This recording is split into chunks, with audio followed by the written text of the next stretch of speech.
भवग्नमरासुरसिद्धवन्द्यं नारायणाय परिपूर्णगुणर्णवाय विश्वोदयस्थितिलयोन्नियतिप्रदाय ज्ञानप्रदाय विबुधासुरसौख्यदुःखसत्कारणाय वितताय नमो नमस्ते। नारायणं नमस्कृत्य नरं चैव नरोत्तमं देवीं सरस्वतीं व्यासं ततो जयमुदीरये।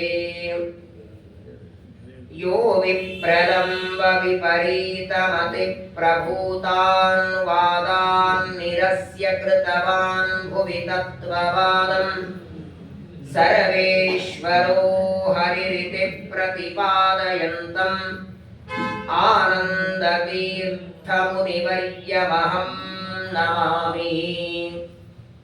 नमोऽस्तु तात्विका देवाः विष्णुभक्तिपरायणाः धर्ममार्गे प्रेरयन्तो भवन्तः सर्वदेवैः। उमा वैवाक्समुद्दिष्टा मनो रुद्र उदारतः तदेतन्मिथुनं ज्ञात्वा न दाम्पत्याद्विहीयते। वामदेव विरिञ्चितनय उमा मनोहर उग्रधूर्जटि सामजाजिनवसनभूषण सुमनसोत्तंसाम् कामहर कैलास मंदिर सोम सूर्यानल विलोचन कामितप्रद करुणि समगे सदा सुमङ्गलवान्। आपादमौलि पर्यन्तं गुरूणामाकृतिं स्मरेत् तेन विघ्नाः प्रणश्यन्ति सिद्ध्यन्ति च मनोरथाः। श्री गुरुभ्यो नमः। उवाच भगवन् देवदेवेश मानुषेष्वेव केचन दासभूताः प्रदृश्यन्ते सर्वकर्मपराभृशम्। श्री गुरुभ्यो नमः। ಶ್ರಾವಣ ಮಾಸದ ಪುಣ್ಯ ಪರ್ವಕಾಲ. ಎಲ್ಲ ಮಾಸಗಳಲ್ಲಿ ಶ್ರಾವಣ ಮಾಸ ಅತ್ಯಂತ ಶ್ರೇಷ್ಠವಾದದ್ದು. ಶ್ರೀಕೃಷ್ಣ ಪರಮಾತ್ಮ ತಾನು ಅವತಾರ ಮಾಡುವುದಕ್ಕೆ ಆರಿಸಿಕೊಂಡ ಮಾಸ ಇದು. ನಾವು ಯಾವ ತಿಂಗಳಲ್ಲಿ ಯಾವ ತಿಥಿಯಲ್ಲಿ ಎಷ್ಟೊತ್ತಿಗೆ ಹುಟ್ಟಬೇಕು ಅಂತ ಆರಿಸಿ ಬರೋರಲ್ಲ. ನಾವು ಬಂದ ಮೇಲೆ ಡಿಸೈಡ್ ಆಗತ್ತೆ. ಹುಟ್ಟಿದಾಗ ಏಕಾದಶಿ ಇತ್ತೋ, ಅಮಾವಾಸ್ಯೆ ಇತ್ತೋ, ಗ್ರಹಣ ಇತ್ತೋ, ಹುಟ್ಟಿದ ಮೇಲೆ ನಮ್ಮ ತಿಥಿವಾರ ನಕ್ಷತ್ರಗಳ ಗೊತ್ತಾಗೋದು. ದೇವರ ಹಾಗಲ್ಲ. ಯಾವುದೇ ರೂಪದಿಂದ ಅವತಾರ ಮಾಡಬೇಕಾದರೂ ಮೊದಲೇ ಡಿಸೈಡ್ ಆಗತ್ತೆ. ವೈವಸ್ವತ ಮನ್ವಂತರ ಚೈತ್ರ ಮಾಸ ಶುಕ್ಲ ಪಕ್ಷ ನವಮಿ ತಿಥಿ ಪುನರ್ವಸು ನಕ್ಷತ್ರ ರಾಮಾವತಾರ. ಭಾದ್ರಪದ ಮಾಸ ಶುಕ್ಲ ಪಕ್ಷ ದ್ವಾದಶಿ ತಿಥಿ ಮಧ್ಯಾಹ್ನ 12 ಗಂಟೆಗೆ ವಾಮನಾವತಾರ. ತಾನು ಅವತಾರ ಮಾಡುವುದಕ್ಕೆ ಮಾಸ ತಿಥಿ ಪಕ್ಷಗಳನ್ನೆಲ್ಲ ಡಿಸೈಡ್ ಮಾಡಿ ಬರ್ತಾರೆ. ಸಕಲ ಗ್ರಹಬಲ ನೀನೆ ಸರಸಿಜಾಕ್ಷ. ನಾವೆಲ್ಲರೂ ಯಾವ ನವಗ್ರಹ ದೇವತೆಗಳ ಪೂಜೆ ಮಾಡ್ತೇವೆ ಆ ನವಗ್ರಹಗಳು ಭಗವಂತನ ದಾಸರವರೆಲ್ಲ. ಹಾಗಾಗಿ ತನ್ನ ಇಚ್ಛೆಯಂತೆ ತನ್ನ ಸಂಕಲ್ಪದಂತೆ ಪರಮಾತ್ಮ ಶ್ರಾವಣ ಮಾಸದಲ್ಲಿ ಅವತಾರ ಮಾಡಿದ್ದು. ಶ್ರಾವಣ ಮಾಸ ಕೃಷ್ಣನ ಜನ್ಮಾಷ್ಟಮಿ ಬರ್ತದೆ. ಮಂತ್ರಾಲಯ ಪ್ರಭುಗಳ ಆರಾಧನೆಯ ಪುಣ್ಯ ಪರ್ವಕಾಲ. ಶ್ರಾವಣದ ಶುಕ್ರವಾರ ಲಕ್ಷ್ಮೀದೇವಿಯ ಆರಾಧನೆಯ ಕಾಲ. ಶ್ರಾವಣ ಸೋಮವಾರ ರುದ್ರದೇವರ ಆರಾಧನೆ. ಒಂದರ್ಥದಲ್ಲಿ ಎಲ್ಲ ಹಬ್ಬಗಳಿಗೆ ತವರು ಮನೆ ಇದ್ದಾಗೆ ಶ್ರಾವಣ ಮಾಸ. ಅಂತಹ ಶ್ರಾವಣ ಮಾಸದಲ್ಲಿ ಕಳೆದ ಒಂದು ವಾರದಿಂದ ಉಮಾಮಹೇಶ್ವರ ಸಂವಾದದ ಶ್ರವಣ ಮಾಡ್ತಾ ಇದ್ದೇವೆ. ವಾಸ್ತವಿಕವಾಗಿ ನಾಳೆ ದಿನ ಇದರ ಮಂಗಳ ಅಂದ್ರೆ ಒಂಥರ ಬೇಸರ ಆಗ್ತಿದೆ. ಮುಗಿತಲ್ಲ ಅಂತ. ನಿಮ್ಗೆ ಅಷ್ಟಕ್ಕೆ ಬೇಸರ ಆಗಿರ್ಬೇಕು ನಾ ಬರ್ತಿದ್ರೆ ಅಂತ. ಎಷ್ಟು ವಿಷಯಗಳನ್ನ ರುದ್ರದೇವರು ತಮ್ಮ ಹೆಂಡತಿಗೆ ಹೇಳ್ತಾರೆ. ಪ್ರಾಯ ಪ್ರಪಂಚದಲ್ಲಿ ಯಾರ ಉಪಕಾರ ಆದ್ರೆ ತೀರಿಸ್ಬೋದು. ಯಾರಾದರೂ ಇವತ್ತು ಊಟಕ್ಕೆ ಹಾಕಿದ್ರೆ ನಾಳೆ ಅವ್ರಿಗೆ ನಾವು ಊಟಕ್ಕೆ ಹಾಕ್ಬಹುದು. ಉಡೋದಕ್ಕೆ ಬಟ್ಟೆ ಕೊಟ್ಟರೆ ಅವ್ರಿಗೆ ಮತ್ತೆ ನಾವು ಒಂದಿನ ಬಟ್ಟೆ ಮನೆ ಕರೆದು ಸೀರೆ ಕೊಡಬಹುದು. ಆದರೆ ಇಂತಹ ಅಪರೂಪದ ವಿಷಯಗಳನ್ನ ಜ್ಞಾನದ ಮೂಲಕ ನಮಗೆಲ್ಲ ಉಪದೇಶ ಮಾಡಿದ ರುದ್ರದೇವರಿಗೆ ಪಾರ್ವತಿಗೆ ಏನು ಕೊಡ್ಲಿಕ್ಕೆ ಸಾಧ್ಯ ಇದೆ ಹೇಳಿ? ಏನ್ ಬೇಕಾಗಿತ್ತು? ಇಬ್ಬರು ಗಂಡ ಹೆಂಡತಿ ಆರಾಮಿದ್ರಲ್ಲ ತಮ್ಮ ಊರಲ್ಲಿ, ಕೈಲಾಸ ಪರ್ವತದಲ್ಲಿ ಅನ್ಯೋನ್ಯವಾಗಿ ಆನಂದವಾಗಿದ್ದಾರೆ. ಪಾರ್ವತಿ ಪ್ರಶ್ನೆ ಕೇಳಬೇಕು ಯಾಕೆ? ರುದ್ರದೇವರ ಉತ್ತರ ಕೊಡಬೇಕು ಯಾಕೆ? ಜಗತ್ತಿನೊಳಗೆ ತನ್ನ ಮಗ ತನ್ನ ಸೊಸೆ ಅಂತ ಬದುಕೋರು ನಾವು, ಜಗತ್ತೇ ನಮ್ಮ ಮಕ್ಕಳು ಅಂತ ಬದುಕೋರು ದೇವತೆಗಳು. ಹಾಗಾಗಿ ರುದ್ರದೇವರಿಗೆ ನಮ್ಮೆಲ್ಲರ ಬಗ್ಗೆ ಕಾಳಜಿ. ಮುಂದೆ ಕಲಿಯುಗದಲ್ಲಿ ಬರುವ ಜನ ಎಲ್ಲ ಇದರ ಚಿಂತನ ಮಾಡಲಿ, ಇದನ್ನು ಅನುಸಂಧಾನ ಮಾಡಲಿ, ಇದನ್ನು ತಿಳ್ಕೊಳ್ಳಿ. ಎಷ್ಟೋ ವಿಷಯಗಳು ನಮಗೆ ಆಮೇಲೆ ಗೊತ್ತಾಗುತ್ತೆ, ದುಃಖ ಪಡ್ತೇವೆ. ಮೊದಲೇ ಗೊತ್ತಾಗಿದ್ರೆ ಬದಲಾವಣೆ ಮಾಡ್ಕೋತಿದ್ವಿ. ಅನೇಕ ವಿಚಾರಗಳು ದೇವರ ಪೂಜೆ ಮಾಡುವಾಗ ಎಷ್ಟು ತಪ್ಪುಗಳು ನಮ್ಮಿಂದ ನಡೀತವೆ. ಅಭಿಷೇಕ ಮಾಡುವ ನೀರು, ಅರ್ಚನೆ ಮಾಡುವ ಹೂವು, ದೇವರ ನೈವೇದ್ಯ ಮಾಡುವ ಪದಾರ್ಥ ಹೇಗಿರಬೇಕು, ದೇವರ ಪೂಜಾ ಪಾತ್ರೆಗಳ ಯಾರ ಕಡೆಯಿಂದ ತೊಳಸ್ಬೇಕು, ಯಾವ ನೀರಿಂದ ತೊಳಸ್ಬೇಕು, ಇದನ್ನ ಒಂದು ಬಾರಿ ನೀವು ಕೇಳಿದರೆ ಎಷ್ಟು ತಪ್ಪು ನಮ್ಮಿಂದ ನಡೆಯುತ್ತೆ. ಒಂದು ಮೊದಲೇ ಆಚರಣೆ ಕೇಳಿದ್ರೆ ಬರ್ತಿದ್ದೇನೋ ಅಂತ ಅನಿಸ್ತದೆ. ಒಂದೇ ಎರಡೇ ಹೇಳದ್ನೆಲ್ಲ ನಾಳೆಗೆ ಅನಿವಾರ್ಯವಾಗಿ ನಾನು ಮುಗಿಸ್ಬೇಕೇ ಹೊರತು ಮುಗಿಸುವ ಅಪೇಕ್ಷೆ ಇಲ್ಲ. ಪ್ರಧಾನವಾಗಿ ನಿನ್ನೆಯ ದಿವಸ ರುದ್ರದೇವರು ಶ್ರಾದ್ದಗಳ ಬಗ್ಗೆ ಹೆಂಡತಿಗೆ ಉಪದೇಶ ಮಾಡ್ತಾರೆ. ಸಂತಾನ ಆಗದೇ ಇರೋದಕ್ಕೆ ಕಾರಣ ಏನು ಅಂತ ಪಾರ್ವತಿ ದೇವಿ ಕೇಳಿದ ಪ್ರಶ್ನೆಗೆ ಅನೇಕ ವಿಚಾರಗಳನ್ನು ಹೇಳುವಾಗ ಪಿತೃಪೂಜಾನ್ನ ಕುರುವಂತಿ, ಆ ಶ್ರಾದ್ದಗಳ ಬಗ್ಗೆ ಬರೀ ಶ್ರಾದ್ದ ಮಾಡದೇ ಇರೋದು ಸಂತಾನಕ್ಕೆ ಕಾರಣ ಅಂತ ಮಾತ್ರ ಹೇಳಿಲ್ಲ. ಪಾರ್ವತಿ ಕೇಳ್ತಾಳೆ, ಶ್ರಾದ್ದ ಒಟ್ಟಾರೆ ಎಷ್ಟು ತರಹ ಇದೆ? ನಾವು ಮಾಡುವ ಶ್ರಾದ್ದ ಒಟ್ಟಾರೆ 12 ರೀತಿಯಾದ ಶ್ರಾದ್ದ ಇದೆ. 12 ತರಹದ ಶ್ರಾದ್ದಗಳು. ಪಕ್ಷ ಮಾಸದಲ್ಲಿ ಮಾಡುವ ಶ್ರಾದ್ದ ಬೇರೆ, ಪ್ರತಿ ಸಂವತ್ಸರದಲ್ಲಿ ಮಾಡುವ ಶ್ರಾದ್ದ ಬೇರೆ, ತೀರ್ಥಕ್ಷೇತ್ರಕ್ಕೆ ಹೋದಾಗ ಮಾಡುವ ಶ್ರಾದ್ದ ಬೇರೆ, ಆಮ ಶ್ರಾದ್ದ, ವಿಷಮ ಶ್ರಾದ್ದ, ನಗ್ನ ಪ್ರಚ್ಛಾದನ ಶ್ರಾದ್ದ, ಸ್ವರ್ಗಪಾಥೇಯ ಶ್ರಾದ್ದ, ಅನೇಕ ಶ್ರಾದ್ದಗಳನ್ನು ಹೇಳ್ತಾರೆ. ಕೆಲವರಿಗೆ ತಂದೆಯ ಶ್ರಾದ್ದದ ತಿಥಿನೇ ನೆನಪಿರಲ್ಲ. ಪಂಚಾಂಗದಲ್ಲಿ ಬರೆದಿಟ್ಕೊಂಡ್ರೆ ಅಥವಾ ಡೈರಿಯಲ್ಲಿ ಬರೆದಿಟ್ಕೊಂಡ್ರೆ ಏನೋ ನೆನಪಿರುತ್ತೆ, ಏನೋ ಪ್ರತಿ ವರ್ಷ ಮಾಡ್ತಿದ್ರೆ ಬೇರೆ. ಕೆಲವರಿಗೆ ಏನೋ ಅನಿವಾರ್ಯ ಕಾರಣದಿಂದ ಇವತ್ತು ನಮ್ಮ ತಂದೆಯ ಶ್ರಾದ್ದ ತಿಥಿ ಇದೆ, ಅದು ನೆನಪು ಹೋಗಿದೆ, ಶ್ರಾದ್ದ ಮಾಡಿಲ್ಲ. ಅದರ ಪ್ರಾಯಶ್ಚಿತ್ತ ಏನು? ಮುಂದಿನ ವರ್ಷ ಮಾಡೋದಾ?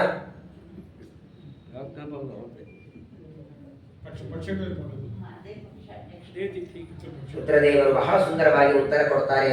ಮೊದಲನೇದಾಗಿ ತಂದೆ ತಾಯಿಗಳ ಶ್ರಾದ್ದವನ್ನ ಅಜ್ಞಾನದಿಂದ ಪ್ರಾಯಶ್ಚಿತ್ತ ಅವತ್ತು ಮರೆತು ಶ್ರಾದ್ದವನ್ನ ಮಾಡದೇ ಇದ್ರೆ ಅದರ ನಂತರದಲ್ಲಿ ಬರುವ ವ್ಯತಿಪಾತ ಯೋಗ, ವೈಧೃತಿ ಯೋಗ ಎರಡಿದೆ. ಆ ಯೋಗ ಎಂದಿರತ್ತೋ ಅವತ್ತು ಮಾಡಬೇಕು, ಬಹಳ ತಡ ಮಾಡಬಾರದಂತೆ. ಶ್ರಾದ್ದ ಮರೆತ ಮೇಲೆ ಶ್ರಾದ್ದ ತಿಥಿಯಾಗಿ 1 ವಾರದ ಒಳಗೆ ಮಾಡಿ ಮುಗಿಸಿರ್ಬೇಕು. ಪ್ರಾಯಶ್ಚಿತ್ತವನ್ನ ಮಾಡಿಕೊಂಡು ಇದು ಯಾವಾಗ ಶ್ರಾದ್ದ ತಿಥಿ ಮರ್ತಿದ್ರೆ, ಗೊತ್ತಿದ್ರು ಬಿಟ್ಟಿದ್ರೆ, ಹಿಂದಿನ ದಿನ ರಾತ್ರಿ ಹೆಂಡತಿ ನೆನಪು ಮಾಡಿರ್ತಾಳೆ, ನಾಳೆ ನಿಮ್ ಶ್ರಾದ್ದ ದಿನ ನಮ್ಮ ಅತ್ತೆಯವರದು ಅಂತ. ಮಾರನೇ ದಿನ ಬೆಳಗ್ಗೆ ಹೇಳ್ತಾನೆ, ಪ್ರಜ್ಞಾ ಪ್ರಕಾರ ಚಹಾ ಕಾಫಿ ಬಿಸ್ಕಿಟ್ ತಿಂತಾನೆ.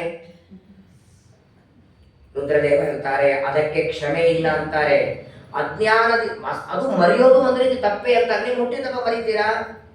ಮದುವೆ ಆನಿವರ್ಸರಿ ಮರಿತೀರಾ? ಹೆಂಡತಿ ಗಿಫ್ಟ್ ಕೊಡೋದು ಮರಿತೀರಾ? ಯಾಕೆ ತಂದೆ ತಾಯಿಗಳ ಶ್ರಾದ್ದ ಮರಿಬೇಕು? ಮೊದಲು ಅದು ನೆನಪಿಟ್ಕೋಬೇಕು. ದೇವ ಕಾರ್ಯಕ್ಕಿಂತಲೂ ಪಿತೃ ಕಾರ್ಯ ಮೊದಲು ನೆನಪಿರಬೇಕು. 4 ಶುಕ್ರವಾರದಲ್ಲಿ 1 ಶುಕ್ರವಾರ ನೀವು ಪೂಜೆ ಮಾಡಲಿಲ್ಲ ಅಂತ ಲಕ್ಷ್ಮೀದೇವಿ ಕೋಪ ಮಾಡ್ಕೊಳ್ಳೋದಿಲ್ಲ. ಆದ್ರೆ 1 ವರ್ಷ ನೀವು ಶ್ರಾದ್ದ ಮಾಡೋದು ಬಿಟ್ಟರೆ ದೇವರೇ ಮೊದಲು ಕೋಪ ಮಾಡ್ಕೊತಾನೆ. ಹಾಗಾಗಿ ಶ್ರಾದ್ದ ಕರ್ಮಗಳನ್ನ ಬಿಟ್ಟರೆ ಪ್ರಾಯಶ್ಚಿತ್ತ ಏನು, ಮಾಡೋದಾದರೂ ಕೂಡ ಯಾವ ರೀತಿ ಮಾಡಬೇಕು. ಒಬ್ಬ ಯಜಮಾನ ಇದ್ದಾನೆ, ಅವರ ತಂದೆದೋ ತಾಯಿನೋ ಶ್ರಾದ್ದ ಇದೆ. ಶ್ರಾದ್ದದ ಹಿಂದಿನ ದಿನ ಯಜಮಾನನಿಗೆ 108 ಡಿಗ್ರಿ ಜ್ವರ. ಡಾಕ್ಟರ್ ಅಂತಾರೆ ನೀವು ಸ್ನಾನ ಮಾಡೋದು ಬಿಡಿ, ಮಂಚ ಬಿಟ್ಟು ಕೆಳಗಿಳೋ ಹಾಗಿಲ್ಲ, ಮೈಯೆಲ್ಲ ಗಡಗಡ ನಡುಗುತ್ತಿದೆ. ಮಾರನೇ ದಿನ ಬೆಳಗಿದ್ರೆ ತಂದೆದೋ ತಾಯಿದೋ ಶ್ರಾದ್ದ ಇದೆ. ಏನ್ ಮಾಡ್ಬೇಕಾಗ? ಜ್ವರ ಮುಗಿದ್ಮೇಲೆ ಮಾಡ್ಬೇಕಾ ಅಥವಾ ಜ್ವರ ಬಂದದ್ದಕ್ಕೆ ಬಿಟ್ಟಿದ್ದೀನಿ ಅಂತ ಬಿಡೋದಕ್ಕೆ ಬರತ್ತಾ? ಆ ಸಂದರ್ಭದಲ್ಲಿ ರುದ್ರದೇವರಂತಾರೆ, ಸ್ನಾನ ಮಾಡಿ ಶ್ರಾದ್ದ ಮಾಡುವುದಕ್ಕೆ ಆರೋಗ್ಯ ಸರಿ ಇಲ್ಲದಿದ್ದಾಗ ಶ್ರಾದ್ದದ ದಿನ ಬೆಳಗ್ಗೆ ಅವರ ಮನೆಯವರೆಲ್ಲ ಅಕ್ಕಿ, ಬೇಳೆ, ಹಿಟ್ಟು, ಬೆಲ್ಲವನ್ನ ಒಬ್ಬರ ಆಚಾರ್ಯರನ್ನ ಕರೆಸಿ ಇವರ ಕೈಯಿಂದ ಮುಟ್ಟಿಸಿ ಅದನ್ನ ಅವರಿಗೆ ದಾನ ಕೊಟ್ರೆ ಶ್ರಾದ್ದ ಮಾಡದಂಗೆನೆ. ಅದೇ ಒಳ್ಳೇದನ್ಬೇಡಿ. ಮತ್ತೆ ಪ್ರತಿ ಶ್ರಾದ್ದಕ್ಕೂ ಒಂದಿಷ್ಟು ಅಕ್ಕಿ ಬೇಳೆ ಕೊಡೋದು. ಯಾವಾಗ ಇದು ಶ್ರಾದ್ದ ಮಾಡುವ ಯಜಮಾನ, ಶ್ರಾದ್ದ ಕರ್ತಾನೆ ಮಲಗಿದ್ದಾನೆ, ಅದು ಬಹಳ ಇನ್ನೇಳಲಿಕ್ಕೆ ಸಾಧ್ಯವೇ ಇಲ್ಲವ. 100% ಅಕಸ್ಮಾತ್ ಆಗಿ ಸ್ವಲ್ಪ ಜ್ವರ ಇದ್ರು ಅದು ಸಂಕೋಚ ಮಾಡಿ ಅಂತಾರೆ. ನಿನಗೆ ಸ್ವಲ್ಪ ಜ್ವರ ಇದ್ರೆ ಪಿಂಡ ಪ್ರದಾನ ಮಾಡ್ಲಿಕ್ಕಾಗಿಲ್ಲ ಅಂದ್ರೆ ತರ್ಪಣ ಆದ್ರೂ ಕೊಡು. ಅದನ್ನು ಕೊಡುವುದಕ್ಕೆ ಅಸಾಧ್ಯ ಯಾವಾಗತ್ತೋ ಬಿಡೋದಕ್ಕಿಂತ ಇದನ್ನ ಆಮಶ್ರಾದ್ದ ಅಂತ ಕರೀತಾರೆ. ಇದನ್ನ ರಾಮಾಯಣದಲ್ಲಿ ವಿಶ್ವಾಮಿತ್ರ ಇದರ ಬಗ್ಗೆ ತುಂಬಾ ಚೆನ್ನಾಗಿ ಹೇಳ್ತಾರೆ. ದಶರಥ ರಾಜ ದೇಹ ಬಿಟ್ಟಾಗ ಅವನ ಹೆಣ ಸುಡೋದಕ್ಕೆ ಒಬ್ರು ಮಕ್ಕಳ ಹತ್ರ ಇಲ್ಲ. ರಾಮ ಲಕ್ಷ್ಮಣರು ಅರಣ್ಯದಲ್ಲಿದ್ದಾರೆ, ಭರತ ಶತ್ರುಘ್ನರು ಕೈಕೇಯಿ ದೇಶದಲ್ಲಿದ್ದಾರೆ. ದಶರಥರ ದೇಹವನ್ನ ಎಣ್ಣೆಯೊಳಗಿಟ್ಟರಂತೆ ವಸಿಷ್ಠರು 14 ದಿನ. ಕೈಕೇಯಿ ದೇಶದಿಂದ ಭರತ ಬರೋರು, ಯಾಕಂದ್ರೆ ಆವಾಗೆಲ್ಲ ಏನಿರಲಿಲ್ಲ, ಇವತ್ತಿನ ಇರ್ತಾರಲ್ಲ ಅದೇ ಯಾವ ಬಾಕ್ಸ್ ಇರಲಿಲ್ಲ ಅಲ್ಲಿ. ವಸಿಷ್ಠರ ಬಳ್ಳಿ ಎಣ್ಣೆಯೊಳಗಿಡ್ತಾರೆ, ದೊಡ್ಡದಾದ ಕಡಾಯಿಯೊಳಗೆ ಎಣ್ಣೆ ಹಾಕಿ ದಶರಥರ ದೇಹ 14 ದಿನ ಆದ ಮೇಲೆ ಎಣ್ಣೆಯಿಂದ ತೆಗಿತಾರೆ. ಸಣ್ಣ ಹುಳ ಹಿಡಿದಿರಲಿಲ್ಲ ಅದಕ್ಕೆ. ಆಗ ಭರತನಿಗಂತಾರೆ ನಿಮ್ಮ ಅಪ್ಪನ ದೇಹಕ್ಕೆ ಸಂಸ್ಕಾರ ಮಾಡುವಂತ. ಇಲ್ಲ, ನಾನು ಮಾಡಲ್ಲ, ನಮ್ಮ ಅಣ್ಣ ರಾಮ ಮಾಡಬೇಕು. ರಾಮ ಹತ್ರ ಇಲ್ಲ. ಇಲ್ಲ, ರಾಮ ಬಂದ್ಮೇಲೆ ಮಾಡ್ಲಿ. ಎಲ್ಲಿ ಬಂದ್ಮೇಲೆ ಮಾಡ್ಲಿ? ಈಗಲೇ 14 ದಿನ ಆಗಿದೆ, ಅವ ಬರೋದು ಯಾವಾಗ? ಅಲ್ಲಿವರೆಗೆ ಹೆಣ ಏನಾಗುತ್ತೆ ಇದು? ಆಗ ಭರತನನ್ನು ಕೂಡಿಸ್ಕೊಂಡು ಶ್ರಾದ್ದಗಳ ಬಗ್ಗೆ ಹೇಳುತ್ತಾರೆ. ಅನೇಕ ಶ್ರಾದ್ದಗಳಲ್ಲಿ ಇದು ಒಂದು ಶ್ರಾದ್ದ. ಸರಿ, ಅಕ್ಕಿ ಬೇಳೆಯನ್ನ ಕೊಡಬೇಕು, ಅದು ಆಮಶ್ರಾದ್ದ ಆಯ್ತು. ಎಲ್ಲೋ ಹಾಸ್ಪಿಟಲ್ ಅಲ್ಲಿ ಇರ್ತೀರಿ, ಎಲ್ಲೋ ಇರ್ತೀರಿ, ಆಗ ಅಲ್ಲೆಲ್ಲ ಅಕ್ಕಿ ಬೇಳೆ ಕೊಡೋದು ಅಂದ್ರೆ ಅಲ್ಲಿ ಹಿರಣ್ಯ ಶ್ರಾದ್ದ ಮಾಡಿ ಅಂತಾರೆ. ಅಕ್ಕಿ ಬೇಳೆಯನ್ನ ಕೊಡೋಟ್ರೆ ಆಮಶ್ರಾದ್ದ. ಅದರ ಎಲ್ಲದರ ಬದಲಾಗಿ ಅಕ್ಕಿ, ಬೇಳೆ, ಬಾಳೆದೆಲೆ, ಹಾಲು, ಮೊಸರು, ಜೇನುತುಪ್ಪ ಎಲ್ಲದರ ಪರವಾಗಿ ಒಂದಿಷ್ಟು ದಕ್ಷಿಣೆ ಕೊಟ್ಟು, ನಮ್ಮ ಅಪ್ಪನ ಶ್ರಾದ್ದ ಇದೆ ಆಚಾರ, ಈ ದಕ್ಷಿಣೆ ತಗೊಂಡು ಇದರಿಂದಲೇ ಇವತ್ತು ಪದಾರ್ಥ ತಗೊಂಡ್ಬನ್ನಿ, ಇದೇ ದುಡ್ಡಿನಿಂದ ಹಾಲು ಮೊಸರು ತಗೊಂಡ್ಬನ್ನಿ, ಇದರಿಂದ ಅಕ್ಕಿ ಬೇಳೆ ತಗೊಂಡ್ಬಂದು ನೀವು ನೈವೇದ್ಯ ಮಾಡಿ ಊಟ ಮಾಡಿ ಅಂತ ನೀವು ದಕ್ಷಿಣೆ ಕೊಟ್ರೆ ಅದು ಶ್ರಾದ್ದ ಆಯಿತು. ಅದನ್ನು ಹಿರಣ್ಯ ಶ್ರಾದ್ದ ಅಂತ ವಿಶ್ವಾಮಿತ್ರರು ವಸಿಷ್ಠರು ಅಲ್ಲಿ ಭರತನಿಗೆ, ಅಲ್ಲಿ ಭರತನಿಗೆ ಆ ಪ್ರಸಂಗ ಇರಲಿಲ್ಲ, ಆರೋಗ್ಯವಾಗಿ ಇದ್ದ, ಚೆನ್ನಾಗಿ ಮಾಡಿದ. ಅದನ್ನು ಹೇಳುವಾಗ ಹೇಳ್ತಾರೆ. ಇನ್ನೊಂದು ಮಾತು ಹೇಳ್ತಾರೆ, ಶ್ರಾದ್ದ ಕರ್ಮಗಳು ಸಾಧ್ಯವಾದಷ್ಟು ಮನೆಯಲ್ಲೇ ಮಾಡಬೇಕು. ಶ್ರಾದ್ದ ಕರ್ಮಗಳಿಗೆ ಮೊದಲನೇದಾಗಿ ಅತ್ತೆ ಮಾವಂದರ ಶ್ರಾದ್ದಕ್ಕೆ ಸೊಸೆನೇ ಅಡಿಗೆ ಮಾಡಬೇಕಲ್ಲ. ಗೋವಿಂದ ಅಂತೀರಿ, ಇವರೆಲ್ಲ ಅಂತಾರೆ. ಆಮೇಲೆ ಸಿಗರಿ ಆಚಾರ ಇರ್ತಾರ, ಸುಮ್ಮನೇನೋ ಹೇಳ್ತಾರ ಪ್ರೋತ್ಸಾಹ ಅಂದ್ರೆ ನಮ್ಮ ಮೇಲೆ ಬರ್ತೀವಿ. ಅದೇನ್ ಮಾಡುದು? ಮಹಾಭಾರತ ಹಂಗೆ ಹೇಳ್ತಿದ್ದೆಲ್ಲ, ನಾನೇನ್ ಮಾಡ್ಲಿ? ಅತ್ತೆ ಮಾವಂದರ ಶ್ರಾದ್ದಕ್ಕೆ ಸೊಸೆ ಅಡಿಗೆ ಮಾಡಬೇಕು, ಮಗ ಶ್ರಾದ್ದ ಮಾಡಬೇಕು.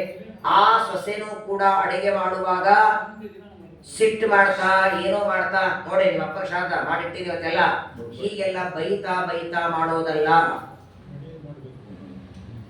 ಅದಂತೂ ಪ್ರಶ್ನೆನೇ ಇಲ್ಲ. ಮಡಿಯಿಂದಲೇ ಮಾಡಬೇಕು, ಮಡಿಯಿಂದಲೇ ಮಾಡಬೇಕು. ದೇವಬ್ರಾಹ್ಮಣ ಊಟ ಮಾಡುವ ಮಾಡಬೇಕು.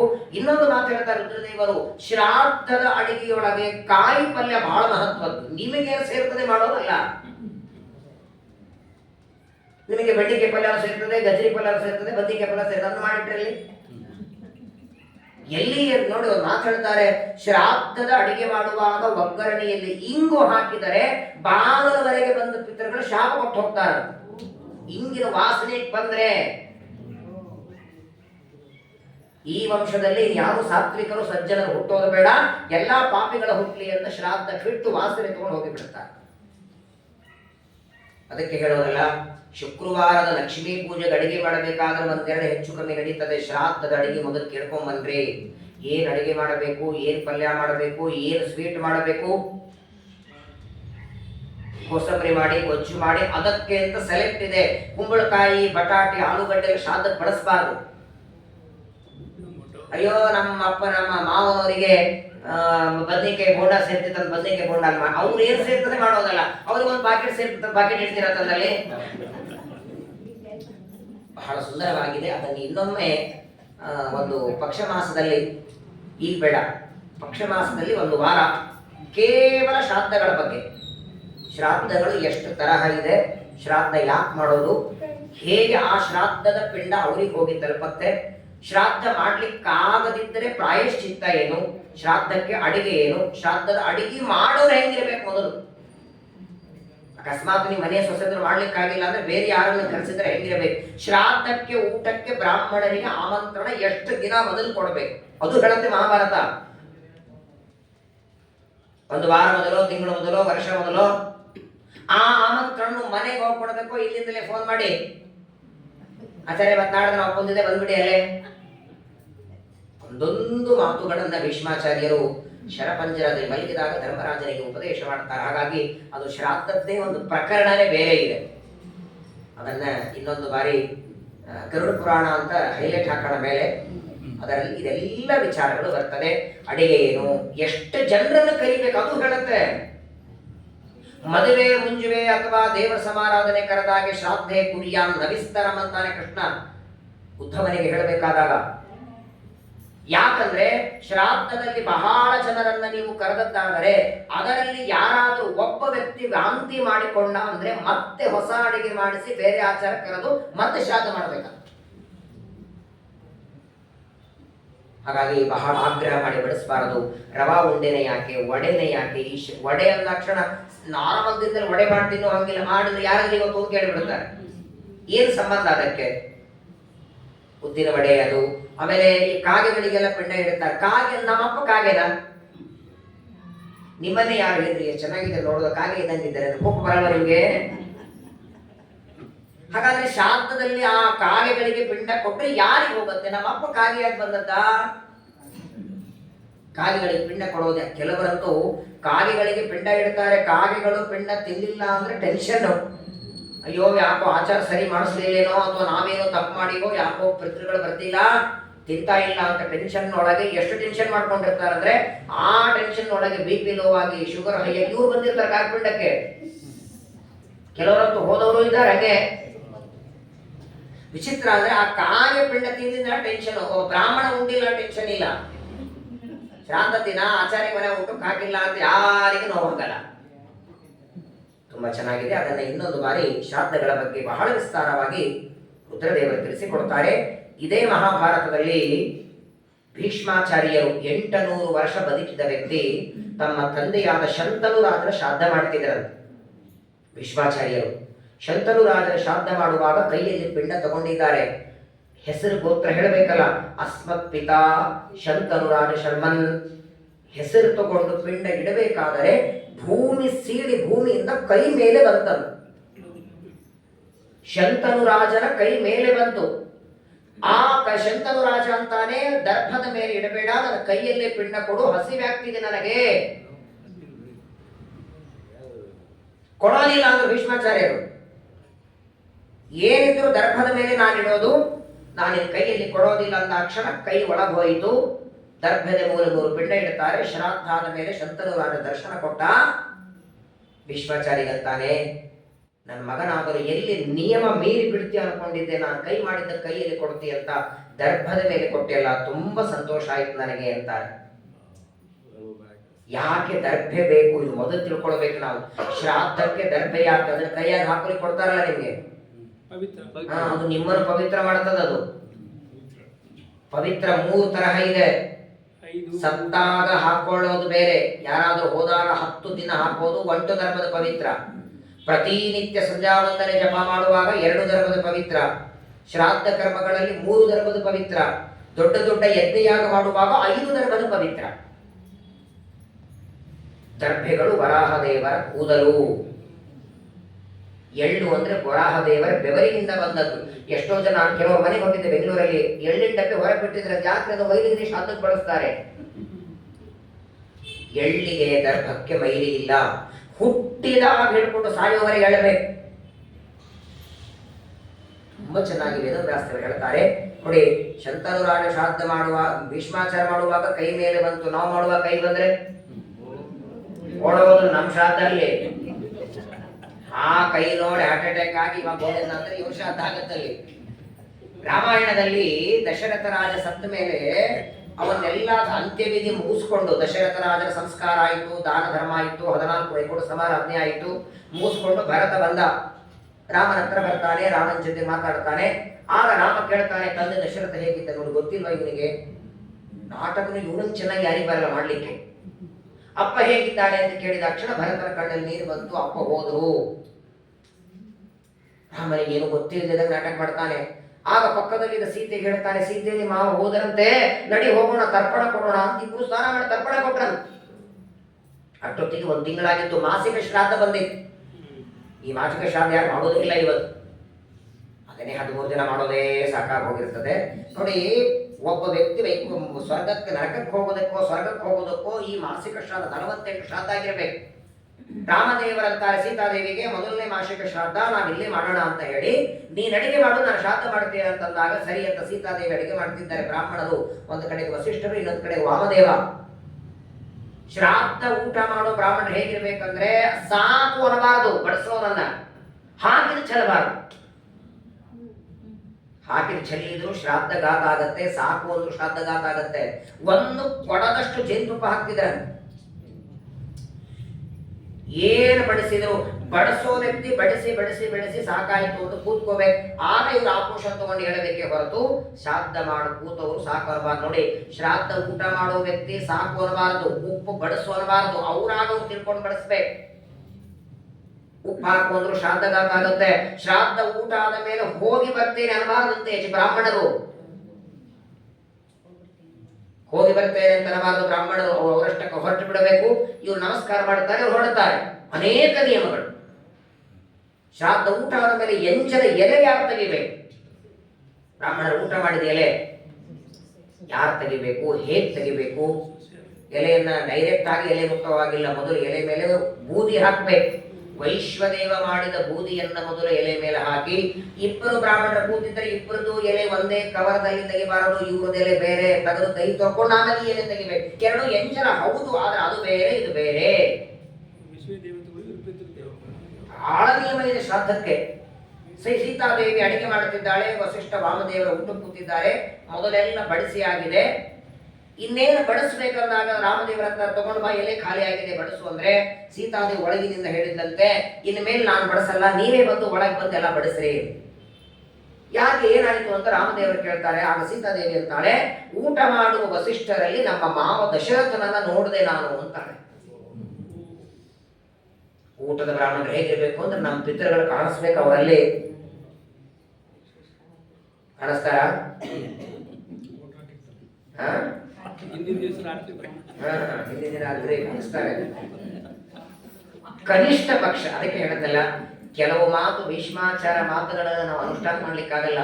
ಶ್ರಾದ್ದ ಊಟ ಮಾಡುವ ಬ್ರಾಹ್ಮಣ ಕನಿಷ್ಠ ಪಕ್ಷ 1000 ಗಾಯತ್ರಿ ಜಪ ಮಾಡ್ತಿರ್ಬೇಕು. ಅಂಥವ್ರನ್ನೇ ಶ್ರಾದ್ದ ಊಟ ಕರಿಬೇಕಂತ. ನಿಮಗೆ ಯಾರ ಮೇಲೆ ಎಷ್ಟೇ ಪ್ರೀತಿ ಇರಲಿ, ಬೇರೆ ಕಾರ್ಯಕ್ರಮ ಕರೀರಿ, ಸತ್ಯನಾರಾಯಣ ಪೂಜೆ ಕರೀರಿ, ವರಮಹಾಲಕ್ಷ್ಮಿ ಕರೀರಿ, ಅವರನ್ನು ಸಿಟ್ಟು ಮಾಡುವಂತಿಲ್ಲ. ಬೇರೆ ಬಂಧು ಬಾಂಧವರನ್ನ ಬೇರೆ ಸಂದರ್ಭದಲ್ಲಿ ಬೇಕಾದಷ್ಟು ಅಡಿಗೆ ಮಾಡಿ ಹಾಕಿ ಶ್ರಾದ್ದಕ್ಕೆ ಲಿಮಿಟ್ ಮತ್ತೆ ಶ್ರಾದ್ದ ಊಟ ಮಾಡೋರು ಅಷ್ಟು ನಿಯಮ ಪಾಲಿಸ್ತಿರ್ಬೇಕು. ಬೆಳಗ್ಗೆ ಶ್ರಾದ್ದದ ಊಟ ನಿಮ್ಮ ಮನೆಯಲ್ಲಿ ಮಾಡಿ ಮಧ್ಯಾಹ್ನ ಎಲ್ಲ ಹೋಟೆಲ್ದಲ್ಲಿ ಊಟ, ರಾತ್ರಿ ಫರಾರ ಮಾಡ್ತಿದ್ರೆ, ಶ್ರಾದ್ದ ಊಟ ಮಾಡೋರು ಹಲ್ಲು ತಿಕ್ಕಬಾರದಂತ ಅವತ್ತಿನ ದಿನ ಊಟ ಮಾಡೋನು. ಶ್ರಾದ್ದ ಊಟಕ್ಕೆ ಬರಬೇಕಾದ ಬ್ರಾಹ್ಮಣ ಅವತ್ತಿನ ದಿನ ಹಲ್ಲು ತಿಕ್ಕಿರಬಾರದು.